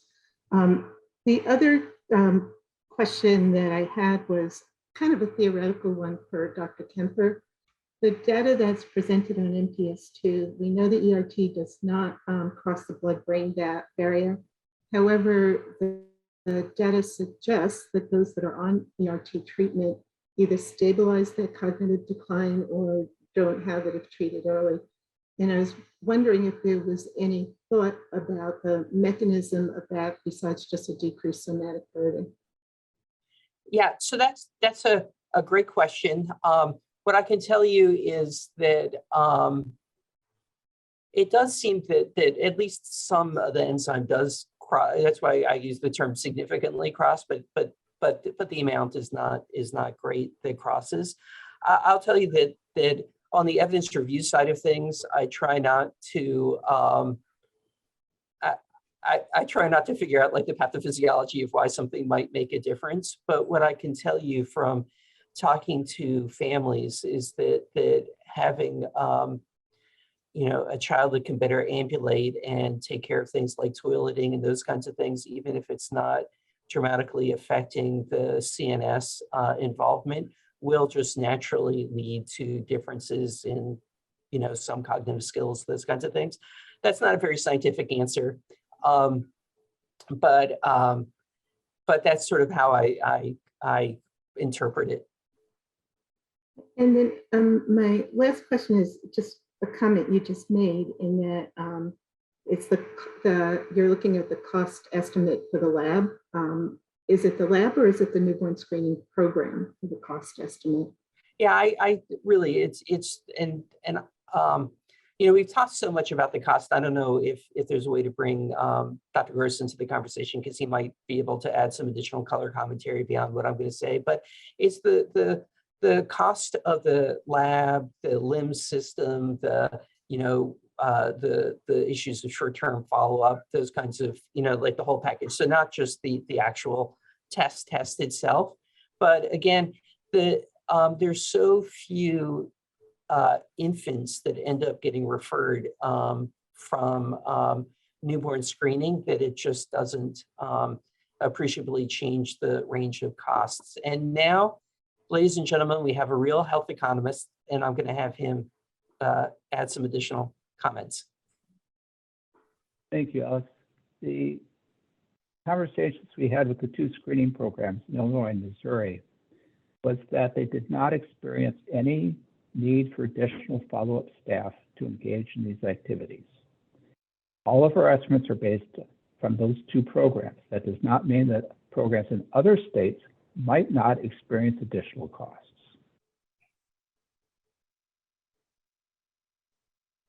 Thank you. Next, we'll hear from Melissa Parisi, who hasn't had a chance to comment or ask a question yet. Thank you very much. This is Melissa Parisi from NIH and NICHD. And I just want to thank you all for your really thoughtful presentations. And I've enjoyed hearing some of the details as you've presented them and recognize that with these rare conditions, the data that you have are the data that you have, and sometimes there are limitations in being able to extrapolate. I also wanted to share with everybody just an announcement in case folks were not aware that our institute, the Child Health Institute, NICHD, is actually supporting a pilot project to screen for MPS II in North Carolina, and that's a contract to RTI with the goal of actually starting screening probably around April.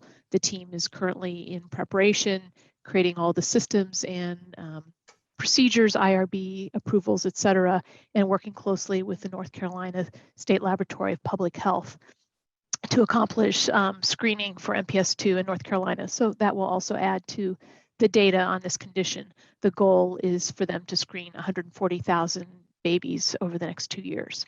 Thank you. Thank you. Jennifer Kwan. Thanks for letting me speak again. I think it does bother me a little bit thinking about the patients who are lost to follow-up, because I think it gets back to the issue of equity.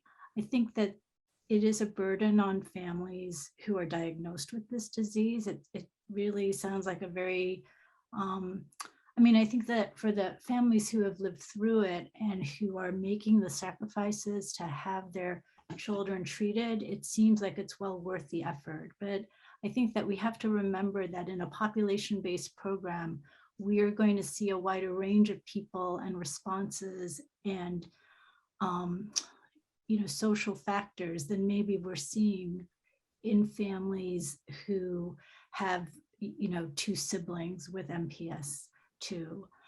And so I just wonder, that was the basis for my questions about what's involved with follow-up of ambiguous results, and why did 5 people get lost to follow-up? What was going on with that?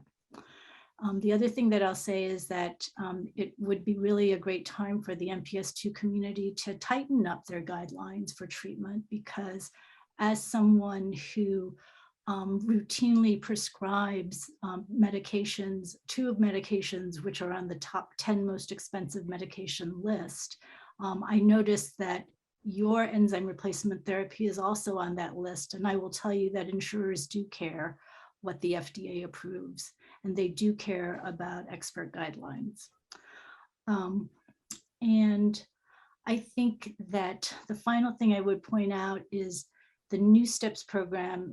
The website is just terrific, and I take a look at it a lot. And I have noticed that MPS I, and Dr. McCandless pointed out that it's going to be the same set of players really who are taking care of patients with MPS II. But many states, I think I counted on like 20 or so states, have not approved MPS I for newborn screening. And I think it's interesting that there's a similar lag in states for some of the disorders like X-linked ALD and Pompe disease.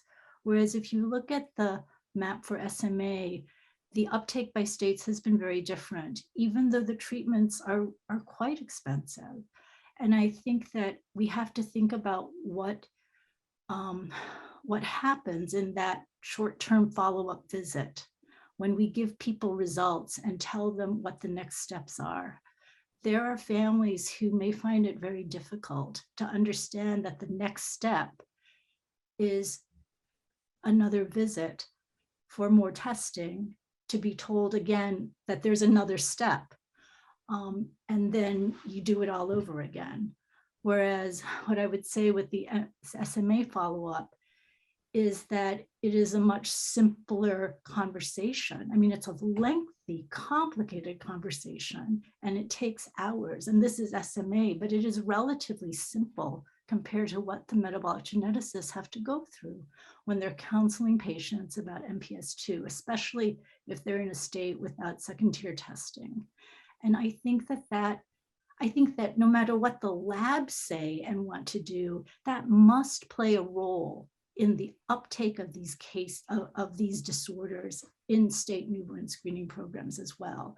So I would encourage you to look at those maps and ask yourself, are the states kind of voting with their feet? And what are the pieces that we're missing when states, despite it being years after Pompe was approved or XALD was approved, why are so many states still not adding it to their list of diseases that they screen? I really appreciate the points that you've made, and I think this issue of like loss to follow-up is such an important area for study. But of course, we don't have that information. But I would love to know, what the factors are that lead to it. And then the other thing, I didn't bring this up before, but I was thinking about, because this is all relatively recent, how much things like the pandemic played into that as well. So. There's so many different things that could be leading to, and I completely agree with all the points you made in terms of the need to ensure follow-up, and if people aren't following up, why isn't that, and the risk for health disparities related to those things. These are all like areas that are really, I think, ripe for study. Thank you. Before we move on to our next session, I'd just like to once again thank Dr. Kemper, Dr. Prosser, Mr. Ojodu for your presentations and very thoughtful discussions, and to all of the members of the evidence review group and experts for their input. With that, I'd like to go to, I think we have a few slides on the matrix. So for each condition voted to full evidence-based review, 2 committee members are selected to serve as liaisons to the ERG. These committee members are tasked with developing a report summarizing the evidence review, forming a recommendation for the condition rating and overall committee recommendation, and assisting the chair in leading committee discussion. Before I turn it over to Dr. Jane DeLuca and Dr. Sean McCandless, I want to give a very brief overview of the decision matrix. I know many of you have seen this many times before. We do have 2 new members of our committee, and although they heard about it during their orientation session, we also have some members of the committee who have not been serving for that long, where this is really the first condition that we've considered. So I'd just like to go over, if we look at the upper left side under the orange box, net benefit and certainty, to think about the significant benefit decision and the certainty of that. So the A1 rating or the A rating means that there is high certainty that screening would have a significant benefit. And if we think about the net benefit, that would be the total of all the benefits minus any risks that we see. There's the B rating, which is that there is moderate certainty that screening would have a significant benefit. There's also the public health readiness and feasibility. That would be ready, that most public health departments are ready to start screening, that they have developmental readiness, but would generally take 1 to 3 years to begin screening, or that they are unprepared for screening. And then whether or not there is feasibility to perform or implement population screening. So the advisory committee first assesses the magnitude of net benefit and then the certainty about the evidence. After this assessment, readiness and feasibility from a state public health program perspective are assessed. This 2-step process is used to guide advisory committee recommendations. To assure clarity and transparency, the advisory committee assigns codes in this process, which are then used in the development of recommendations. Can I have the next slide, please? The advisory committee adheres to the following principles in developing recommendations. Recommendations are evidence-based. There must be scientific evidence that screening leads to improved outcomes and that these benefits outweigh the harms of screening. The outcomes that matter most are the health benefits to the individual being screened. The overarching goal of screening is to improve the health-related quality of life of newborns. Recommendations take into account the readiness of state public health systems to begin comprehensive screening and the feasibility of either beginning such activities or developing the ability to do so. Readiness assesses the current ability to implement comprehensive screening. Feasibility assesses the resource needs for effective comprehensive screening, including a general estimate of cost to adopt screening for the condition under consideration. Next slide, please. Using this part of the matrix, the advisory committee assigns 1 code to rate the evidence. A, there is high certainty that adoption of screening for the targeted condition would lead to a significant and substantial net benefit. B, there is moderate certainty that adoption of screening for the targeted condition would lead to a significant and substantial net benefit. C, there is high or moderate certainty that adoption of screening for the targeted condition would lead to a small to zero net benefit. D, there is high or moderate certainty that adoption of screening for the targeted condition would lead to a negative net benefit. And L, there is low certainty regarding the net benefit from screening. Next slide, please.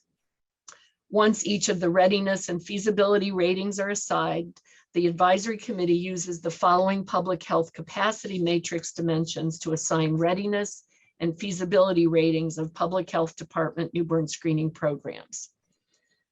Number one is that most state public health departments are ready to begin comprehensive screening, and screening has high to moderate feasibility.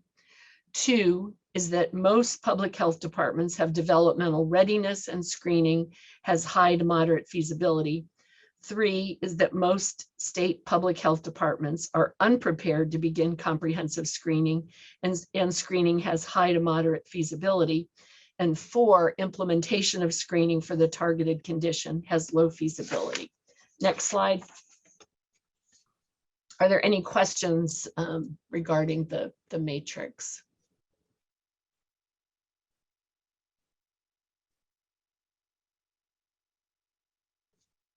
Okay. Before introducing Dr. DeLuca and Dr. McCandless, I will remind organizational representatives that unless otherwise directed, the deliberation that follows this presentation will be for committee members only. Dr. Jane DeLuca is an associate professor and has been at the School of Nursing at Clemson University, South Carolina since 2012. She has a clinical appointment at the Greenwood Genetic Center in the Metabolic Clinic, caring for newborn screening patients and others with inborn errors of metabolism. Dr. DeLuca has worked in newborn screening as a nurse practitioner since 1999. Her research interests include parents and families' experiences of newborn screening. Dr. Sean McCandless is professor of pediatrics and section head for genetics and metabolism at the University of Colorado, Denver School of Medicine, and Children's Hospital of Colorado. He is a past president of the Society for Inherited Metabolic Disorders. He served on the Ohio Department of Health Newborn Screening Advisory Council for 12 years prior to moving to Colorado. His research has focused on inborn errors of metabolism and Prader-Willi syndrome. He is a fellow of the American College of Medical Genetics and Genomics and is active in SIMD, the Society for Inherited Metabolic Disorders, and the American Society for Human Genetics.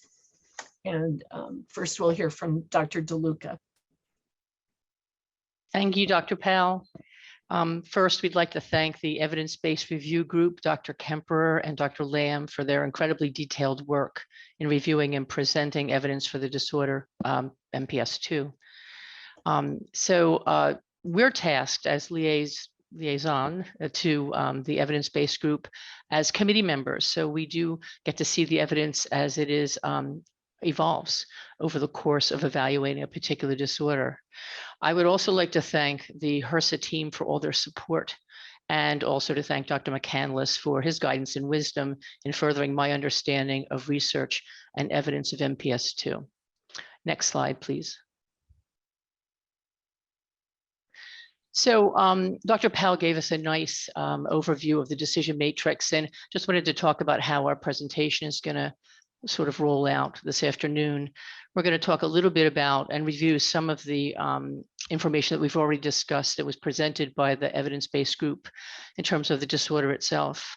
And then we're going to get to some of the core issues in terms of understanding this level of certainty for net benefits of newborn screening for the identification of children affected by MPS II. So our emphasis is going to be in that area. We will also touch on feasibility and states' readiness later on in the presentation. Next slide, please. So we've just seen this in terms of the matrix. So we can move on to the next slide, please. So mucopolysaccharidosis type 2 is an X-linked lysosomal storage disorder. It affects primarily males with occasional identification of symptomatic females. Variants of the IDS gene lead to the dysfunction of the enzyme iduronate 2 sulfatase with the accumulation of glycoaminoglycans, specifically dermatim sulfate and heparin sulfate in organs. Glycoaminoglycans, or GAGs, are long polysaccharides that are essential in many processes in the body, such as cell adhesion, tissue repair, and immune response and other actions. When there's an impairment of the enzyme, the GAGs become accumulated within cells and organs. The prevalence in Japan and Taiwan for the disorder is reported at 0.84 to 1.07 per 100,000 births. And in the US, it's estimated to 0.26 per 100,000 births. And the difference in prevalence is probably due to reporting and ascertainment methods for the clinical identification of the disease. Now, in our newborn screening programs that are offering screening at this point, for Missouri and Illinois, it's about 1.2 to 1.6 per 100,000 births. Next slide, please.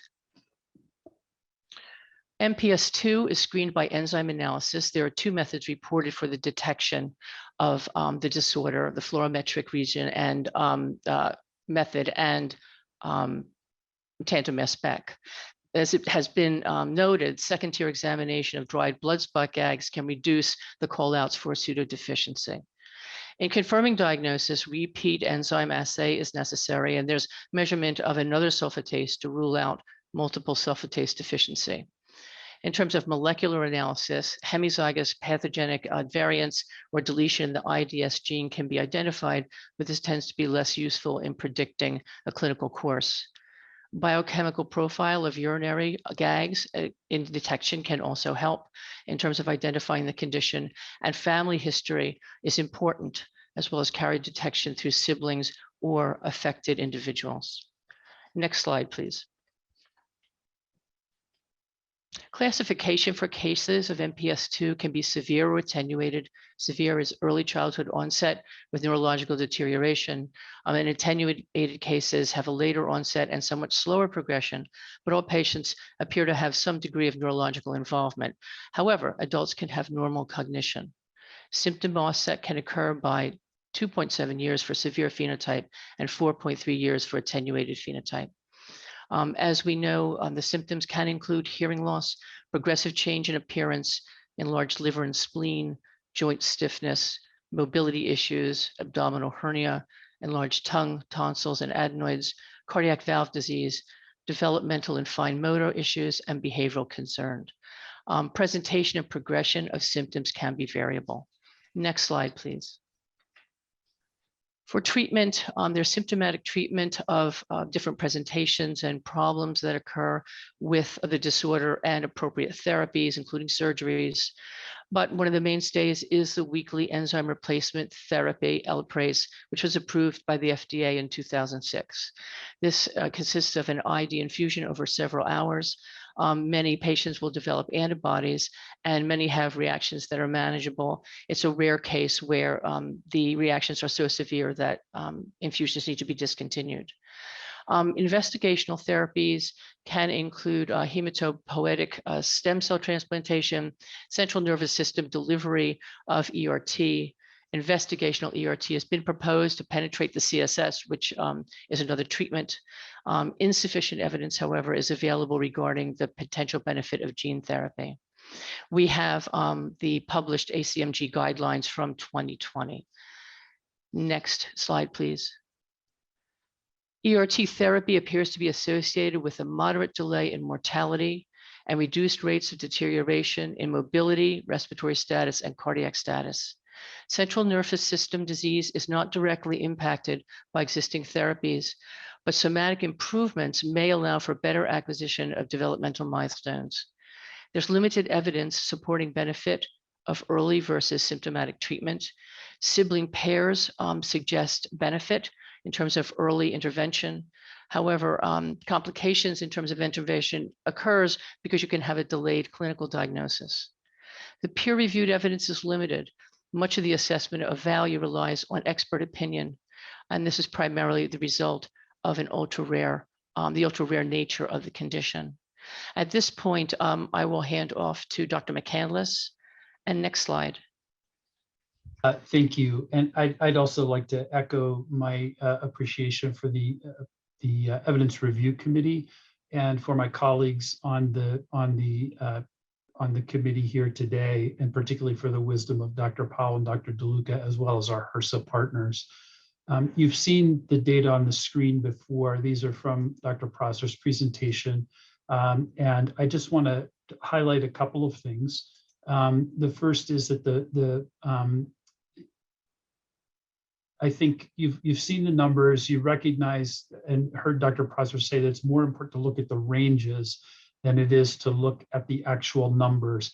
But I just wanted to point out that the newborn screening appears we should expect that we will have a similar number of patients that end up with diagnostic uncertainty requiring some period of follow-up and ongoing testing to be similar in number to the patients that are true positives and identified, and that those patients lost to follow-up are also not going to, are also quite significant, as was referred to earlier. The false positives are mostly pseudodeficiency, and that is generally fairly straightforward to sort out. And so as has been reported in the newborn screening literature in the past, false positives that can be easily recognized during the confirmatory testing period are probably of less concern in terms of harm from the screening program. I do want to point out one other thing, though, that this diagnostic uncertainty group is, in essence, what that's doing is that newborn screening is shifting the diagnostic odyssey from those patients that actually have the condition to those patients that most likely do not have the condition, but will be given a potential, will be told that they are at increased risk for a diagnosis that will require follow-up for what could be as much as 2 years. May I have the next slide, please?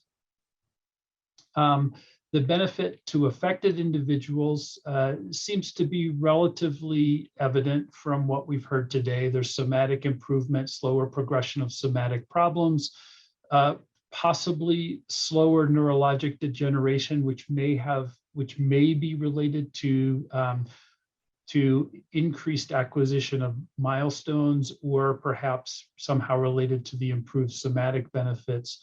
There does appear to be both improvement and stabilization of cardiac symptoms. Respiratory outcomes were improved, at least at age 16 in the study from the UK. And then overall survival is really challenging to get at, because both of the studies that we saw that address this, the Hunter outcome survey, as well as the UK data, commingled severe phenotype with the attenuated phenotype when referring to the impact on survival of enzyme replacement therapy, to the point where it becomes impossible to actually measure how much of the improvement related to children that were treated with enzyme replacement therapy is due to the enzyme, and how much is just due to the proportion of individuals in each group that have a severe or an attenuated phenotype. With all of that said, there is some evidence to suggest that this difference was found in the UK study, and it seemed that their data set was a little bit more clear, and that there is evidence to suggest that this difference is likely to increase with earlier treatment, although that has not been definitively shown or even solidly shown. May I have the next slide, please? We feel that some reasonable assertions can be made based on these challenging data. The first is that ERT is likely associated with modestly prolonged life. ERT is likely associated with better somatic function. That may even be more than likely. I think that's pretty clear. And we assume that ERT is associated with improved quality of life. ERT itself does not alter the CNS outcome, as best we can tell, although it has been suggested that there may be slowing of the rate of neurologic deterioration in patients who are treated, particularly with early treatment.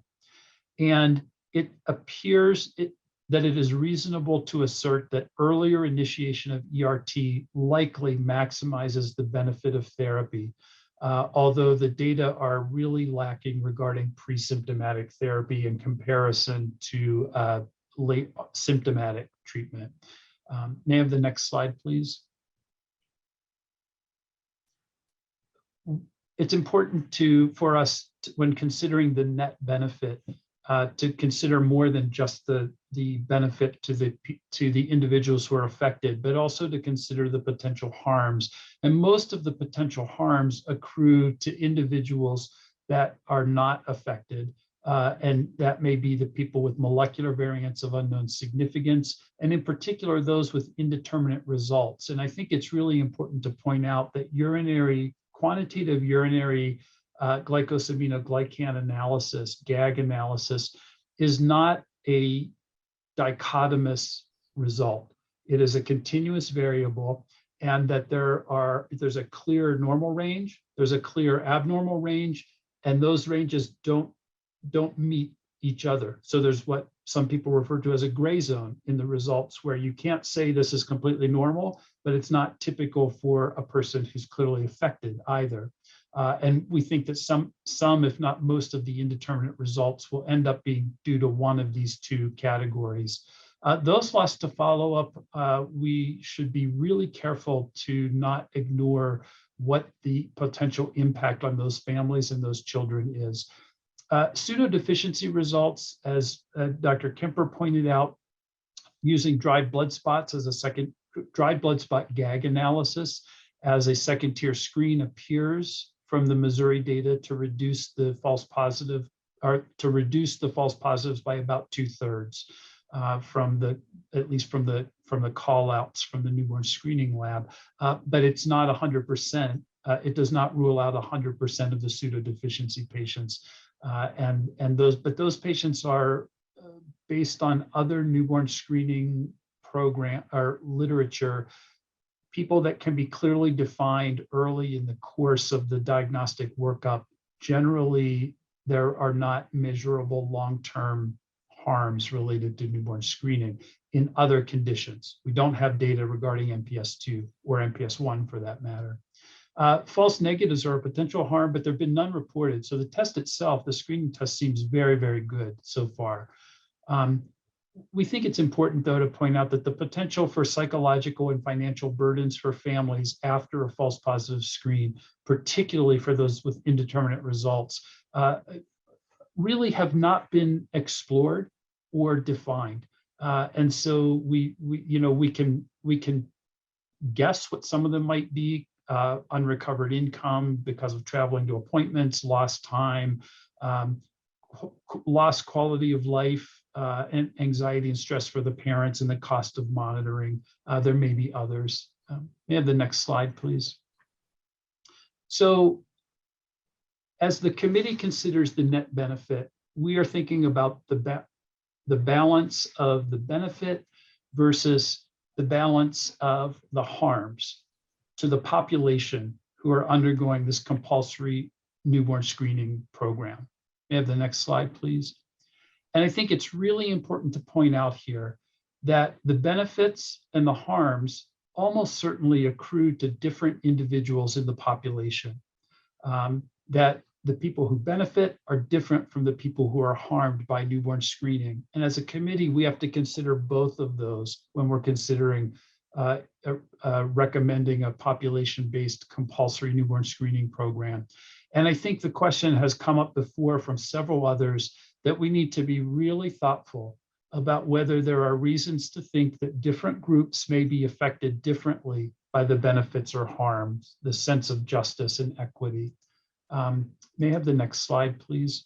So to kind of summarize this, we're being asked the question, is there significant net benefit for compulsory population-based newborn screening for MPS 2?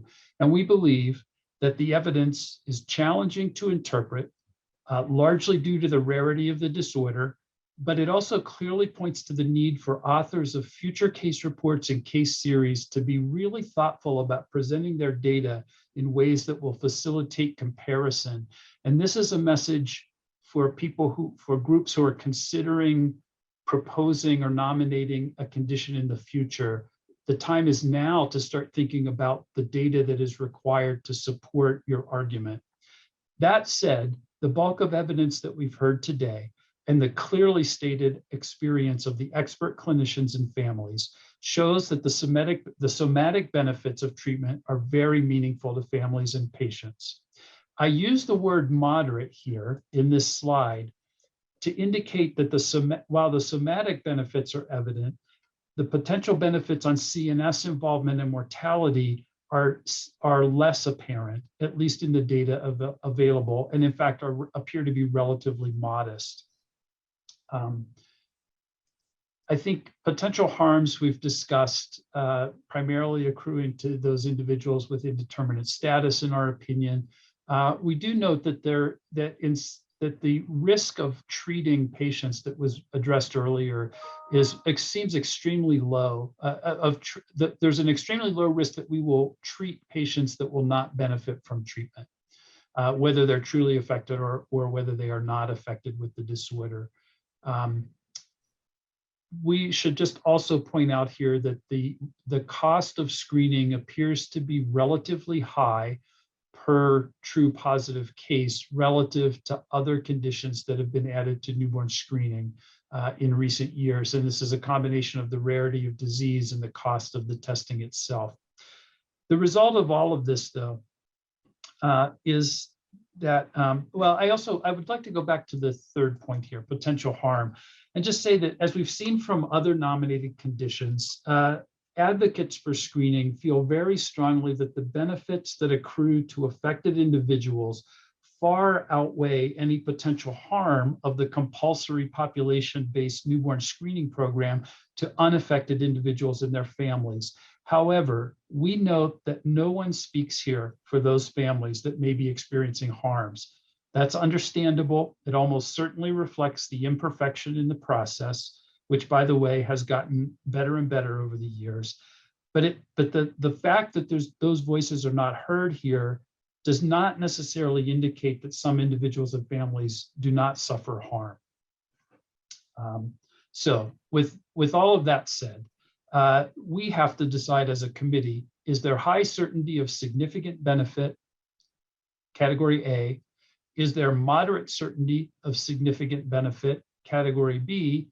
Or is there high certainty of small benefit, C? And I would argue that there's probably fairly high certainty of significant benefit in the somatic findings. I think that you could make the argument that there's really moderate certainty of significant benefit in the somatic findings because the evidence is challenging. I don't think anyone, you could say that there's high certainty of small benefit if one considers neurologic outcomes, somatic, survival, and all of those things together. But I don't really think that that would be an accurate representation of the evidence. I do think that we can say with fairly high certainty that there's moderate benefit in somatic findings, but that's not one of our options. So therefore, each committee member is going to need to make a decision of whether the evidence that you've heard today and read in the report represents a significant benefit of compulsory population-based newborn screening for MPS II. And if I may have the next slide, Dr. Luca and I, after careful consideration, feel that category B of the decision matrix is most accurately reflects the evidence, that there's moderate certainty that screening would have a significant benefit. We think that this category gathers the uncertainty of the evidence in the most accurate way, although it's imperfect. May I have the next slide, please? To address the readiness and feasibility question, I'm going to summarize what we've heard earlier and recognize that these are not, that there may be some disagreement about this, but it appears to us that the newborn screening tests are available and appropriate for high throughput testing and actually quite sensitive for the disorder. The proportion of patients awaiting a final diagnosis is less than ideal. There's just no way around that. The proportion of true positive to all positive MBS results, which is close to 1 in 10, so about 1 in 10 of the call-outs will actually be diagnosed with the condition. That is certainly in the range of other conditions that are on the recommended uniform screening panel. So that does not appear to us to be a concern. Second tier testing, I will add, we would say should be highly recommended to reduce false positives as much as we can. The additional cost of that second tier test as a send out is dwarfed by the benefit of reducing the false positive rate, in our opinion.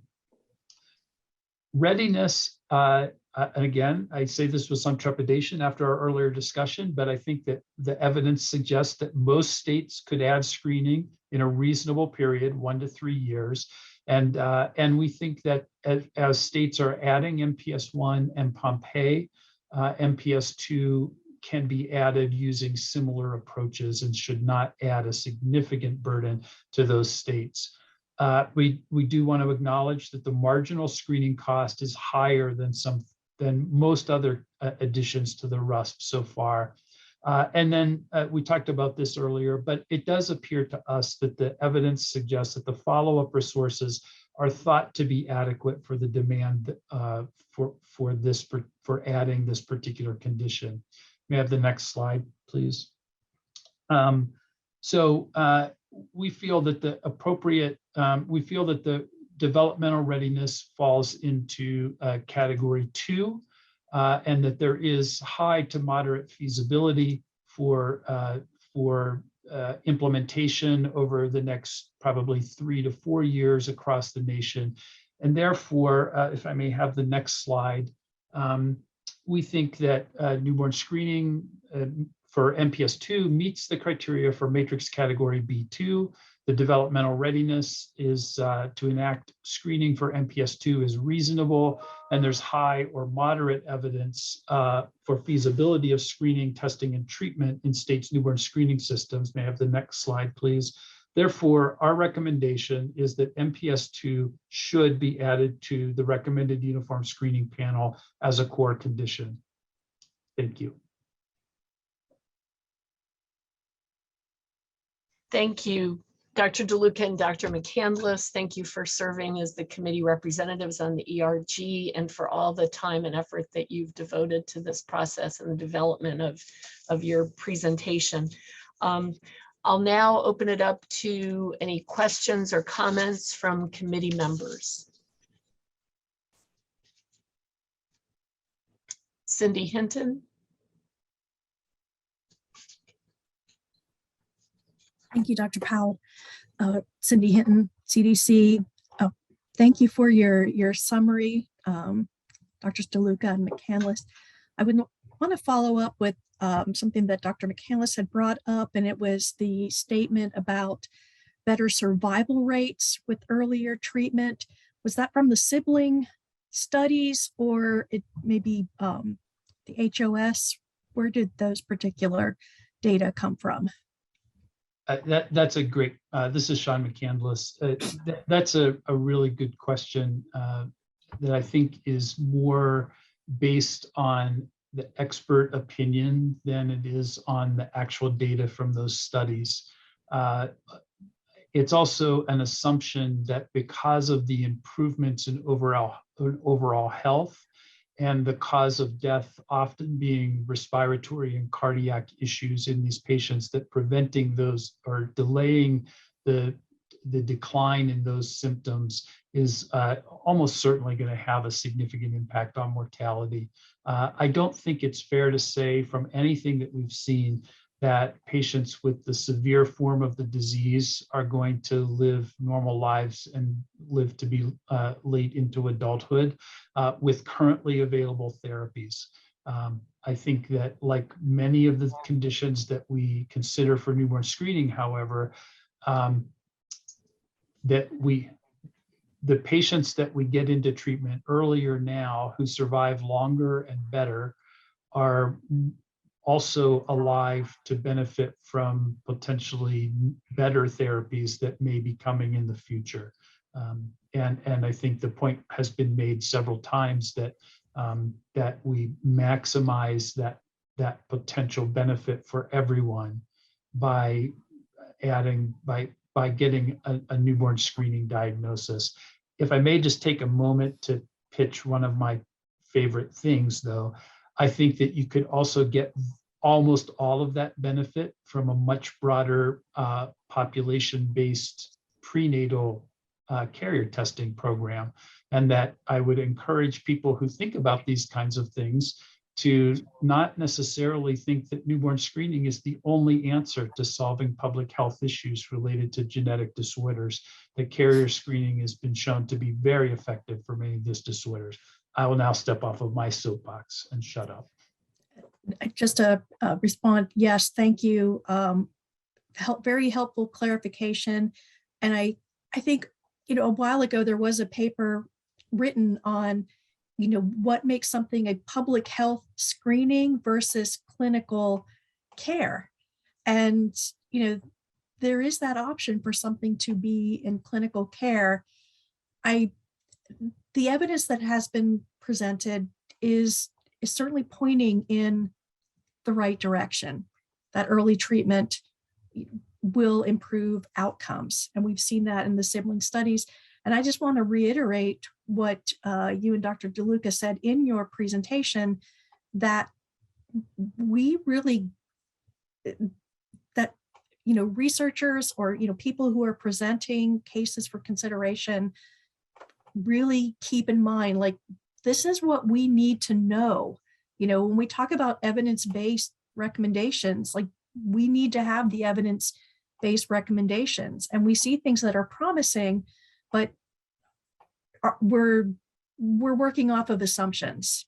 We're making a leap there that newborn screening itself is what is going to, make that difference. I really appreciate the thought that you all have put into this. Thank you. Thank you. I'm sorry to jump in, but I just Okay. want to respond very quickly to, or it's not so much a response to what you said, Cindy, but just Dr. Kemper said something that was really wise in some of our earlier conversations that I want to mention now, and that is that we were talking about other population-based screening recommendations from the Preventive Services Task Force and things like that. And Dr. Kemper made the point that for newborn screening, it's basically all or nothing, because it's a compulsory program. Nobody gets to talk to the family about newborn screening before it happens. It's just most families don't even realize it's happening until they get an abnormal result. And so we have to be really confident that the benefit is there. Whereas for other things, and the example would be carrier screening for these same conditions, that what that does is it gives the patient and the doctor an opportunity to have a meaningful discussion about what's best for their family and them as an individual. And it puts a higher burden of responsibility on us when we're making a decision about compulsory newborn screening over sort of other recommendations about population-based screening, because in compulsory newborn screening, we remove that step of the patient and the doctor sitting down to talk about the potential benefits and the potential harms. And Alex, if I've misstated that in some way or not reflected what you're really getting at, I apologize. No, that was nice, and I rarely do people call me wise, so I'll just leave it there. Jennifer Kwan. Oh, I definitely want Scott to go first. But no, actually, I'll just throw out there that I guess I just can't get over the weekly infusion. Okay. And so I just I want some help in understanding how this works for people and how this is going to work in newborn screening. We have a disorder where 60% of the patients, if I heard that correctly, it's estimated, are going to have the more severe phenotype. There is no question that there's a net benefit to infusion. It will certainly make their lives longer and much more comfortable. But I asked myself, well, they'll probably have a port place. They'll probably be able to get this at home. That it just seems like an unusual lifetime of treatment to present to people. And we've heard from people who've been so affected by this disorder and for whom this treatment is a miracle. But I think we can also probably envision that there are there will be families for whom this will feel like a kind of assault, a kind of, being suddenly thrown into this world that they probably had no expectation of at all, which is where Alex's wise comments about the program and why part of the problem with newborn screening is it's not designed for us to get consent. It's designed for us to look at those disorders that are so serious that the community has decided that we have to look for them for people instead of them making the decision. We've taken it out of their hands. We are saying that this disease must be treated. It's so important. We have to at least, go that route. And then I think over time, there are many people who say, well, we're not actually saying that it must be treated. We're saying that it's important that families have the decision to be able to treat it. And I guess I would just throw it out there that for me, it seems like it might be hard for some families to hear what they're going to have to do.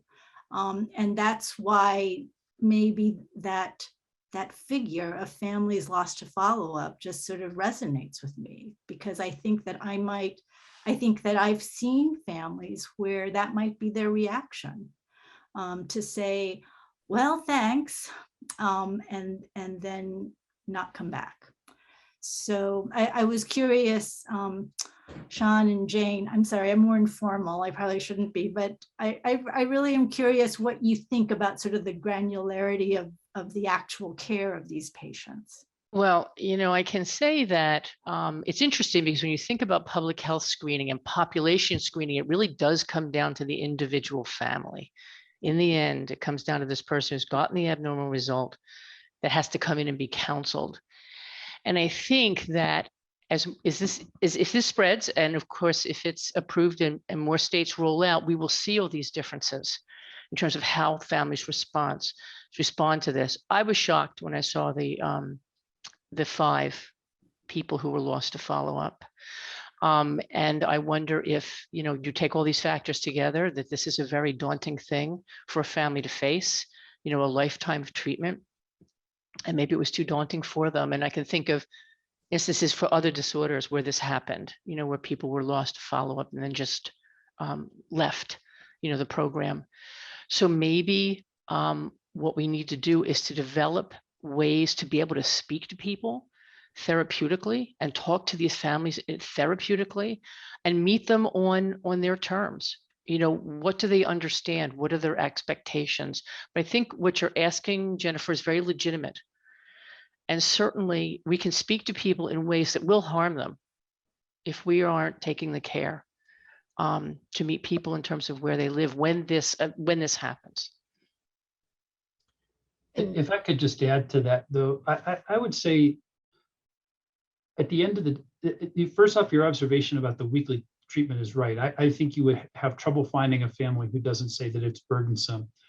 My experience, though, and I think the experts would bear this out, is that you don't find too many families who actually stop the therapy because of the burden until the child is deteriorated enough that the burden of the treatment outweighs the perceived benefit of the treatment. And that's when you have that's an opportunity to have really meaningful discussions about what are your goals for your child.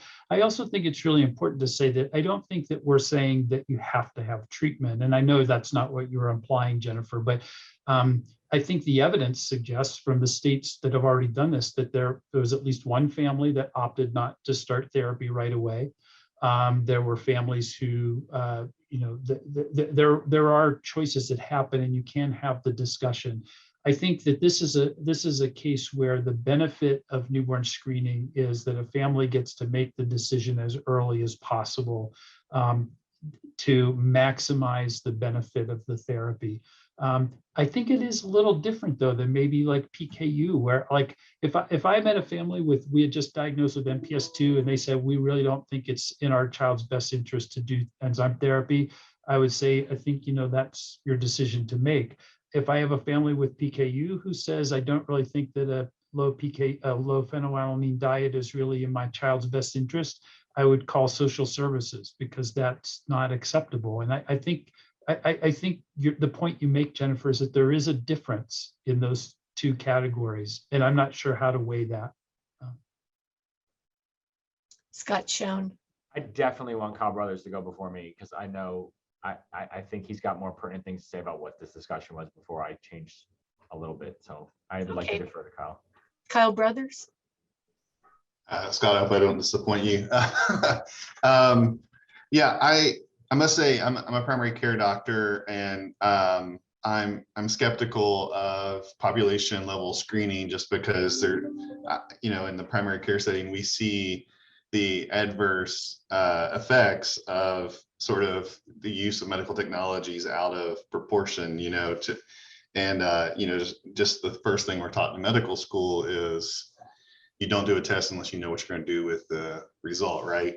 So, and I strongly support evidence-based medicine, but I must say, for an ultra rare condition of this type, the evidence is about as good as we could reasonably expect.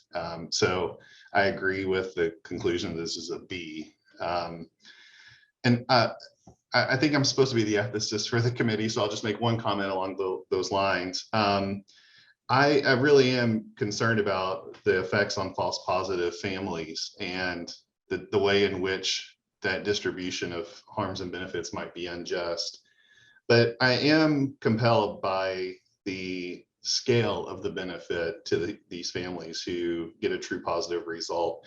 I don't want to deny that there are harms to the false positive families, but ultimately it's, a short-term inconvenience weighed against years of potential benefits that I really am quite convinced are significant based on the available evidence. And then finally, I'll just say there are many flaws that we've seen in the way the system works that would lead to newborn screening for this condition to be imperfect, right? And one of them is that some families are going to get lost to follow-up. Maybe those families moved to a bigger, to another state in order to get better care. So, I mean, we really can't say. Not all of those families maybe had a negative outcome. And obviously some of those kids may have gone on to not develop the condition and were unharmed. But ultimately, we can imagine other ways to pick up this condition early in life, either prenatally or through primary care settings. But fundamentally, those do not work well at this point in time. And I think we have opportunities in the decades ahead to really reimagine how the healthcare system operates. But at this point, newborn screening is the only way to recognize these benefits for families early in life. We're not going to get primary care providers to do some kind of test on every single child. So I just am compelled that I think this is the right thing to do for this particular condition, is to add it to the RUSP. So thanks. Scott Schoen. So it was the ethics perspective, Kyle, that I was hoping you would go before me. So I do appreciate that. I think just a real comment on that last comment you made about I don't think we'll get primary care providers to just do a test on every baby is really disheartening to think about, although it might be real, because we've talked in this group about other disorders that might not really make sense for newborn screening, but would be better in a primary care setting. And just to acknowledge that, Kyle, is really troubling to think about the future of getting things jammed on newborn screening that really might not be appropriate. I think we're already starting to see it a bit. I'm not saying MPS 2 is it, but I think that others.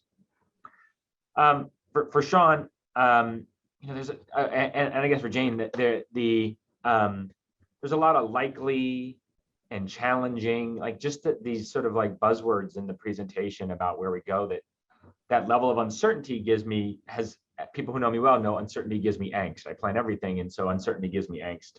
And I've talked about it with other disorders that are in the newborn screening panel. But I wanted to hone in a little bit on your comment around those who benefit different from those who are harmed. And then the statement that there's a low risk of treating patients that will not benefit, and get at sort of that risk of early treatment when not necessary. I don't know if I was clear on what my question was there, but can you just sort of help me understand what that all means? Like who is really going to benefit most? It actually seems to me that while 60% will be severe, the 40% attenuated, who there's discrepancy on whether or not to treat them in that Delphi process, actually might be the ones who benefit most from all of this. Did I totally miss that? I think this is Sean McCandless, committee member. I agree with you, Scott. I think that, and I think the technical expert panel, I think also made that point that that possibly the people who benefit the most are the people with the attenuated form, who are going to have likely going to have preserved cognition, going and live a long life. They're going to live a long life with better health, with better mobility, with fewer limitations on their life. So I really do think that that your point is an excellent one that we didn't make very well in the summary, which is that the patients with the attenuated form really are the ones who are going to get the biggest benefit. There will be benefit in somatic symptoms for the most severe kids, but it probably doesn't change the ultimate outcome for those individuals by a lot. Their life will be better. It will probably be a little longer, but the outcome is likely to be the same, just a little bit delayed. Whereas for the attenuated group, it will be much bigger. I think that your observation about the use of the term likely in the summary is really the reflection that Kyle alluded to of the complexity of getting meaningful data for a really rare disorder from the medical literature. I hope that we'll all learn from this. I think I will. In the future, when I'm working with colleagues to write a case report, you can bet I'm going to be saying, you know what, we need to compare apples to apples. We need to go through every case. We need to go back and ask every one of these physicians to say, where was this kid in this measure at age 3, at age 5, at age 8? We need to have all of our ducks in a row when we publish these data. That has not been the standard in the past. It needs to be going forward. So you read my mind in my last comment, Sean, which is what you just described is the thing we talk about all the time for years and years and years, and that's long-term follow-up. And I got a little frustrated 2 meetings ago that we talk about this a lot over and over again. And here's another example of we don't have it. And so Jane, you said something to the effect of, I actually don't remember what you said because I wrote down my question of, you said, we'll see that data. And I'm like, are we? Will we see that data? As I wrote down, will we see that data? And I put long-term follow-up. I don't have the faith right now in the newborn screening system that a year or two from now, say all those states who are about to implement MPS 1 say it makes sense to validate MPS 2 at the same time and do both at the same time, and we have a sudden surge of both. Are we all confident we're going to get that data? I'm not. And so, and the question I have, I guess not question, but the comment, Kyle said, we are where we are, right? We're not going to get any better. And I agree with that. But I'll just leave it at, I think that we are, as Dr. Powell, you said, we're looking at what about multiple disorders coming? I think we need to figure out this data piece like really quickly, because I think Sabra Achner said it, there's hundreds of millions of dollars that come into data modernization, infectious disease, and we need to take advantage of that for rare disease. And that's it. Thanks. You're preaching to the choir, Scott, on that. I think we would be remiss, though, if we didn't acknowledge the good work that the long-term follow-up working group has made and the progress they've made in recommendations, and the fact that HRSA has been responsive to that and has made investment in improving long-term outcome or long-term follow-up and outcome assessment. Are we where we need to be? No. Are we getting better? Too slowly, but we're moving in it seems to me we're moving in the right direction. And I want to acknowledge HRSA's role in that.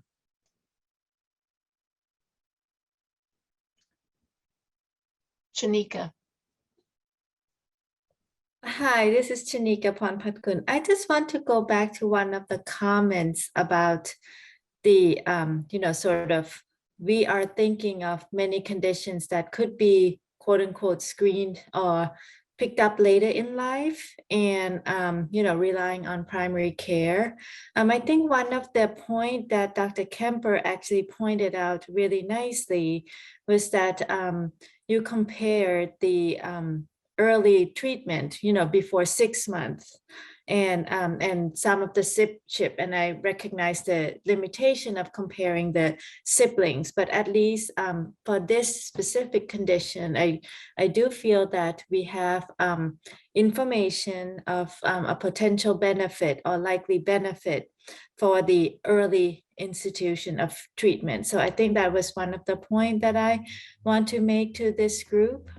Second, in terms of the long-term treatment, long-term follow-up, I'm a new member, so I really don't know what else have been discussed before, but I do think that from other professional society, I think Max Munkel was on here, Dr. Berry's on here, that really falls on to us as professionals to continue or, do a better job.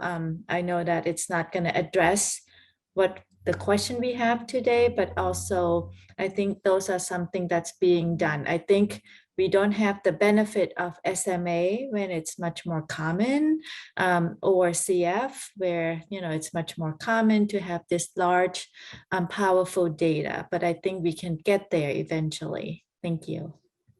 Thank you.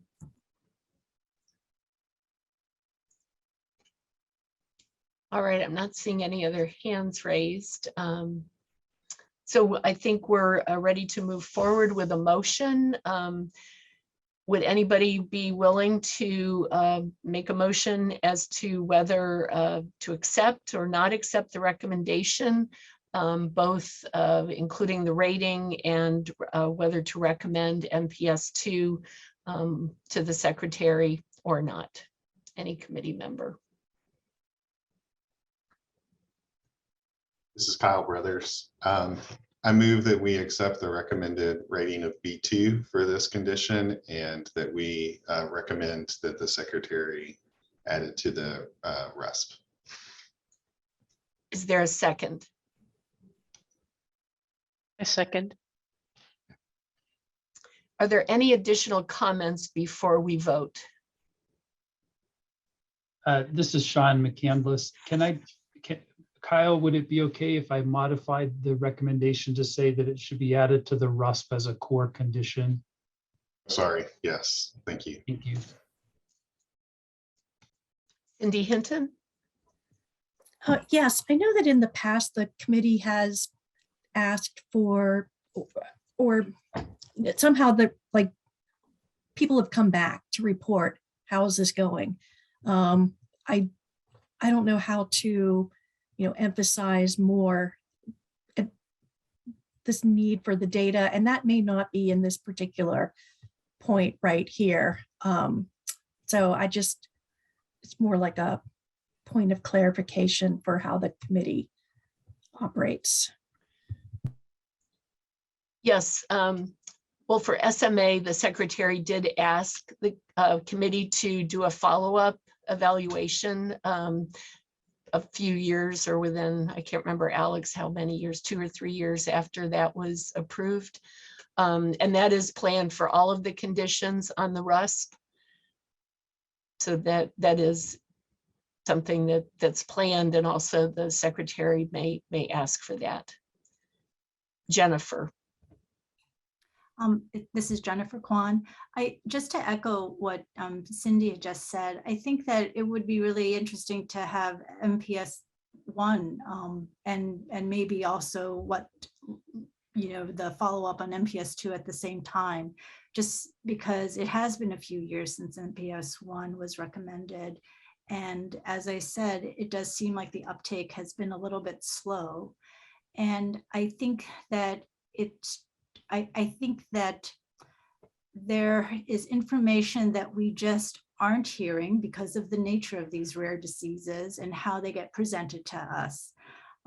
It's also in the nature of these rare diseases and their presentation that what we read in the medical literature is a certain point of view. And so I think it's only with population-based screening that we see the broader picture, and that will be helpful for, informing how we might decide in the future. Thank you. All right, I don't see any other hands. So the motion is to approve the B2 rating and to recommend that MPS 2 be added to the RUSP as a core condition. Do any committee members have a conflict of interest regarding this vote and need to recuse themselves?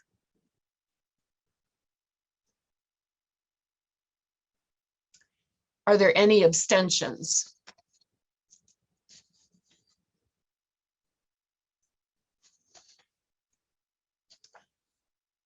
All right, I will now call each member's name, and you will please answer yes or in favor if you are in favor of the motion, or if you are not in favor of the motion, please state not in favor. Kyle Brothers. In favor. Cindy Hinton, representing CDC. In favor. Jane DeLuca. In favor. Kelly Kelm, representing FDA. In favor. Jennifer Kwan. Not in favor. Sean McCandless. In favor. Kamala Mistry. Are we in favor? Oh, thank you. Good. Melissa Parisi, NIH. In favor. Shanika Ponputkun. In favor. And Cynthia Powell, I'm in favor. Scott Schoen. In favor. Michael Warren, representing HRSA. In favor. So the outcome of the vote is that the condition is recommended for addition to the RUSP with a B2 rating. The committee has voted in favor of recommending adding MPS 2. I will prepare a letter for the secretary with the recommendation from the advisory committee. Please remember that the secretary makes the final decision on whether or not to accept the committee's recommendation. This decision will be posted on the committee's website. I would like to thank everyone involved in the nomination, evidence-based review, and decision-making process, including members of the committee, the ERG, and the technical expert panel.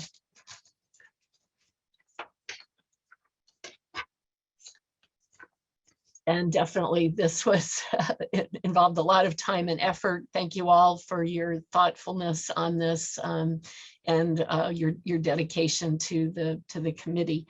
And this will bring the end of day one, and I look forward to reconvening tomorrow at 10 a.m. Eastern time. Thank you.